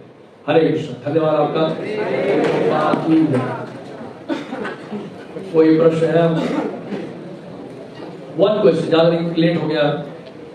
यस, क्विक क्वेश्चन, सुन लीजिए, प्रश्न सुन लीजिए, बोलिए। आपने बताया कि हमारे आत्मा का फॉर्म है, तो उस हिसाब से शरीर मिला हुआ है, तो उसका भी एक फॉर्म है, तो उसके साइज के हिसाब से बना हुआ है। सर आप एक जगह ये कहते हो कि आत्मा बाल के 10वें हिस्से के बराबर है, तो इतना बड़ा शरीर क्यों दे दिया? तो जी मेरा क्वेश्चन ये है कि जैसे जो लिविंग क्वेश्चन मैं बिना माइक के पूछा जरूर पहले क्वेश्चन आंसर दे दो। मैं क्या पूछा था? बोलिए, माइक दे दीजिए प्लीज। वो एक्चुअली क्वेश्चन पूछ लिया मैंने। हरे कृष्ण प्रभु जी, मेरा एक क्वेश्चन था, जैसे कि आपने बताया कि आत्मा का फॉर्म है, तो उस हिसाब से हमें ये कपड़े मिले हुए हैं, ये शरीर है। तो फिर एक जगह पे आप बता दो कि आत्मा का साइज अगले बाल के 10वें हिस्से के बराबर है, तो इतना बड़ा 10वां हिस्सा नहीं है, 10,000 पार्ट का टिप हो गया, 10वां हिस्सा। तो ये इतना बड़ा शरीर क्यों दे दिया? मतलब कौन सा शरीर? मतलब ये कपड़े इतने बड़े क्यों दे दिए? क्योंकि अगर मैं शर्ट लेने जाऊंगा तो मैं अपने साइज की लूंगा ना, तो इतना बड़ा। क्योंकि आत्मा स्पिरिचुअल है और आपका शरीर मटेरियल है। आप जो कपड़े खरीदने जाओगे वो मटेरियल होगा, और आपका जो शरीर है वो भी मटेरियल है। समझे? आत्मा क्योंकि कॉन्शियस बीइंग है, तो कितना भी बड़ा मैटर एक्सेप्ट कर सकता है। आत्मा जो बेसिकली पूरे बॉडी में क्या कर रही है, एनर्जी फ्लो करा रही है, पूरे बॉडी को कॉन्शियस कर रही है, सारे ऑर्गन्स काम करना शुरू हो जाते हैं। आप फॉर एग्जांपल आप एक गाड़ी में बैठे हो, मान लो आप बैठे हो गाड़ी में, ठीक है? आपका साइज कितना है? सबसे बता रहा, आपका साइज कितना है? हाइट कितना? 5 फुट 4 इंच की आप। और वो जो गाड़ी है वो कितनी बड़ी है? अच्छा छोड़ो, इसको छोड़ो आप। एक पायलट कितने हाइट का होता है? 5 से 6 फुट, 6 फुट का होगा मैक्सिमम। हवाई जहाज कितनी बड़ी होती है? वैसी। तो आत्मा तो बड़े से बड़े हवाई जहाज को उड़ा के ले जाती है। तो ये शरीर क्या है? तो बहुत छोटा शरीर है भाई।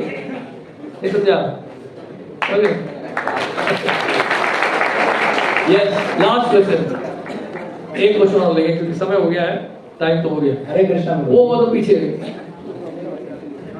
एक बिना माइक के थे, माइक के साथ थे, और फिर उसके बाद हरे कृष्ण।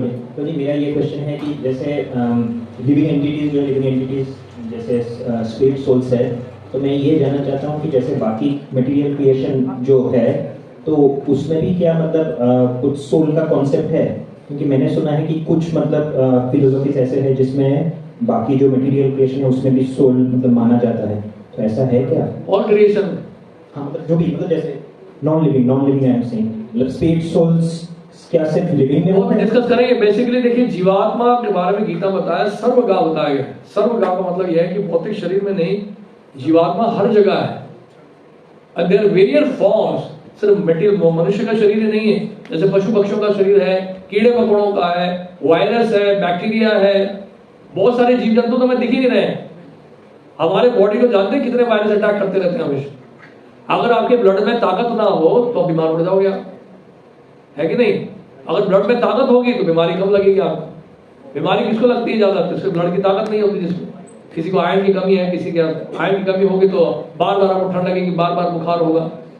तो वायरस आपके ऊपर एक्टिव कैसे हो जाता है? जब आपके अंदर ताकत नहीं है। तो ये जीव जंतु तो घूम रहे हैं बहुत सारे, अभी भी वो बहुत सारे जीव जंतु आप देख नहीं पाते हो। आप दही को अगर माइक्रोस्कोप में लगा के देख लो तो आप देख नहीं पाओगे, दिखाओगे नहीं हो। आपने कभी देखा माइक्रोस्कोप में दही को? देखिए, फिर खा के देखिए। तो बेसिकली जीव जंतु तो हर जगह है, सर्वगा हर जगह है, पानी में है, हवा में है, सब जगह है, राइट? तभी तो सूर्य देव वैश्वान क्यों बोला? सूर्य देव वैश्वान का मतलब है कि सूर्य लोक के देवता है वो। जब देवता है तो अकेले थोड़ा रह रहे होंगे वो, कॉमन सेंस वाली बात है। जब ये बताया कि भगवान कृष्ण मैंने सूर्य देवता विवस्वान को दिया, तो सूर्य देवता विवस्वान जो है सब प्लैनेट में अकेले बैठे हैं, ये कैसे राजा हुई? बोले जी भारत के प्रधानमंत्री को भगवान कृष्ण ने गीता का उपदेश दिया, तो प्रधानमंत्री अकेले बैठे थे, पूरा भारतवर्ष और भी भारतीय थे उसमें। तो जीव जंतु तो हर जगह है, दिखते नहीं हमें वो अलग बात है, हमारा देखना ना देखना उसको कोई वैल्यू नहीं है, लेकिन है जगह सब। ऐसे तो बहुत सारे जीव जंतु अभी यहाँ नहीं देख रहे, इसका मतलब थोड़ा कि नहीं है। तो और प्लैनेट्स में भी है, पूरे क्रिएशन में सब जगह जीव है। जहां जहां जीव है वहां भी भगवान है, परमात्मा के रूप। तो वो आगे डिस्कस करेंगे। सब जगह है, उसमें भी है। जैसे आपने पेट का खीरा की एग्जांपल दिया, हाँ, तो उसमें भी अलग से आत्मा क्या है? हाँ उसमें अलग आत्मा है, लिविंग टिश्यूज है। ये जो क्लोनिंग होती है ना, क्लोनिंग जब होता है तो क्लोनिंग से बता दी बकरी बना लिया हमने, तो वो क्लोनिंग कैसे कर रहे हैं? वो लिविंग टिश्यू से तो कर रहे हैं, डेड टिश्यू से कभी क्लोनिंग नहीं हो सकता। वो कह रहे हैं कि प्लेटफॉर्म ने क्लोनिंग करके हमने बकरी बना ली। अरे बकरी बनाई तो इंसान ने बकरी बनाई है ना, पहली बात तो ये है। और दूसरी बात है वो लिविंग टिश्यू से बना है, डेड टिश्यू से कभी क्लोनिंग नहीं होता है। किसी भी साइंटिस्ट से पूछ लो आप, सिंपल सी बात। Thank you.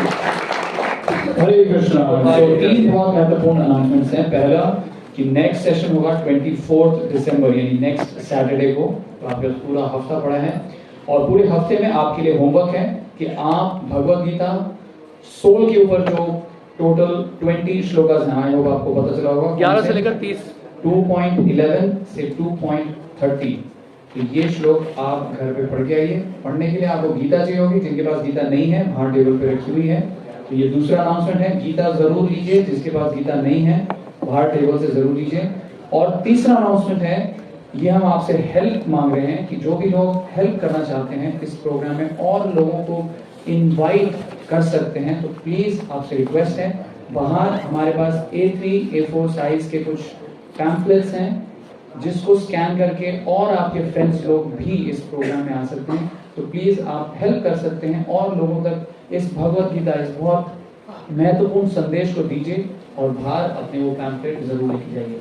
तो एक बार अगेन प्रभु जी का धन्यवाद करेंगे। जोरदार हरे कृष्णा हरे कृष्णा कृष्णा कृष्णा हरे हरे, हरे राम राम राम हरे हरे।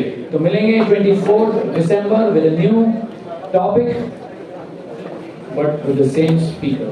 हरे कृष्णा।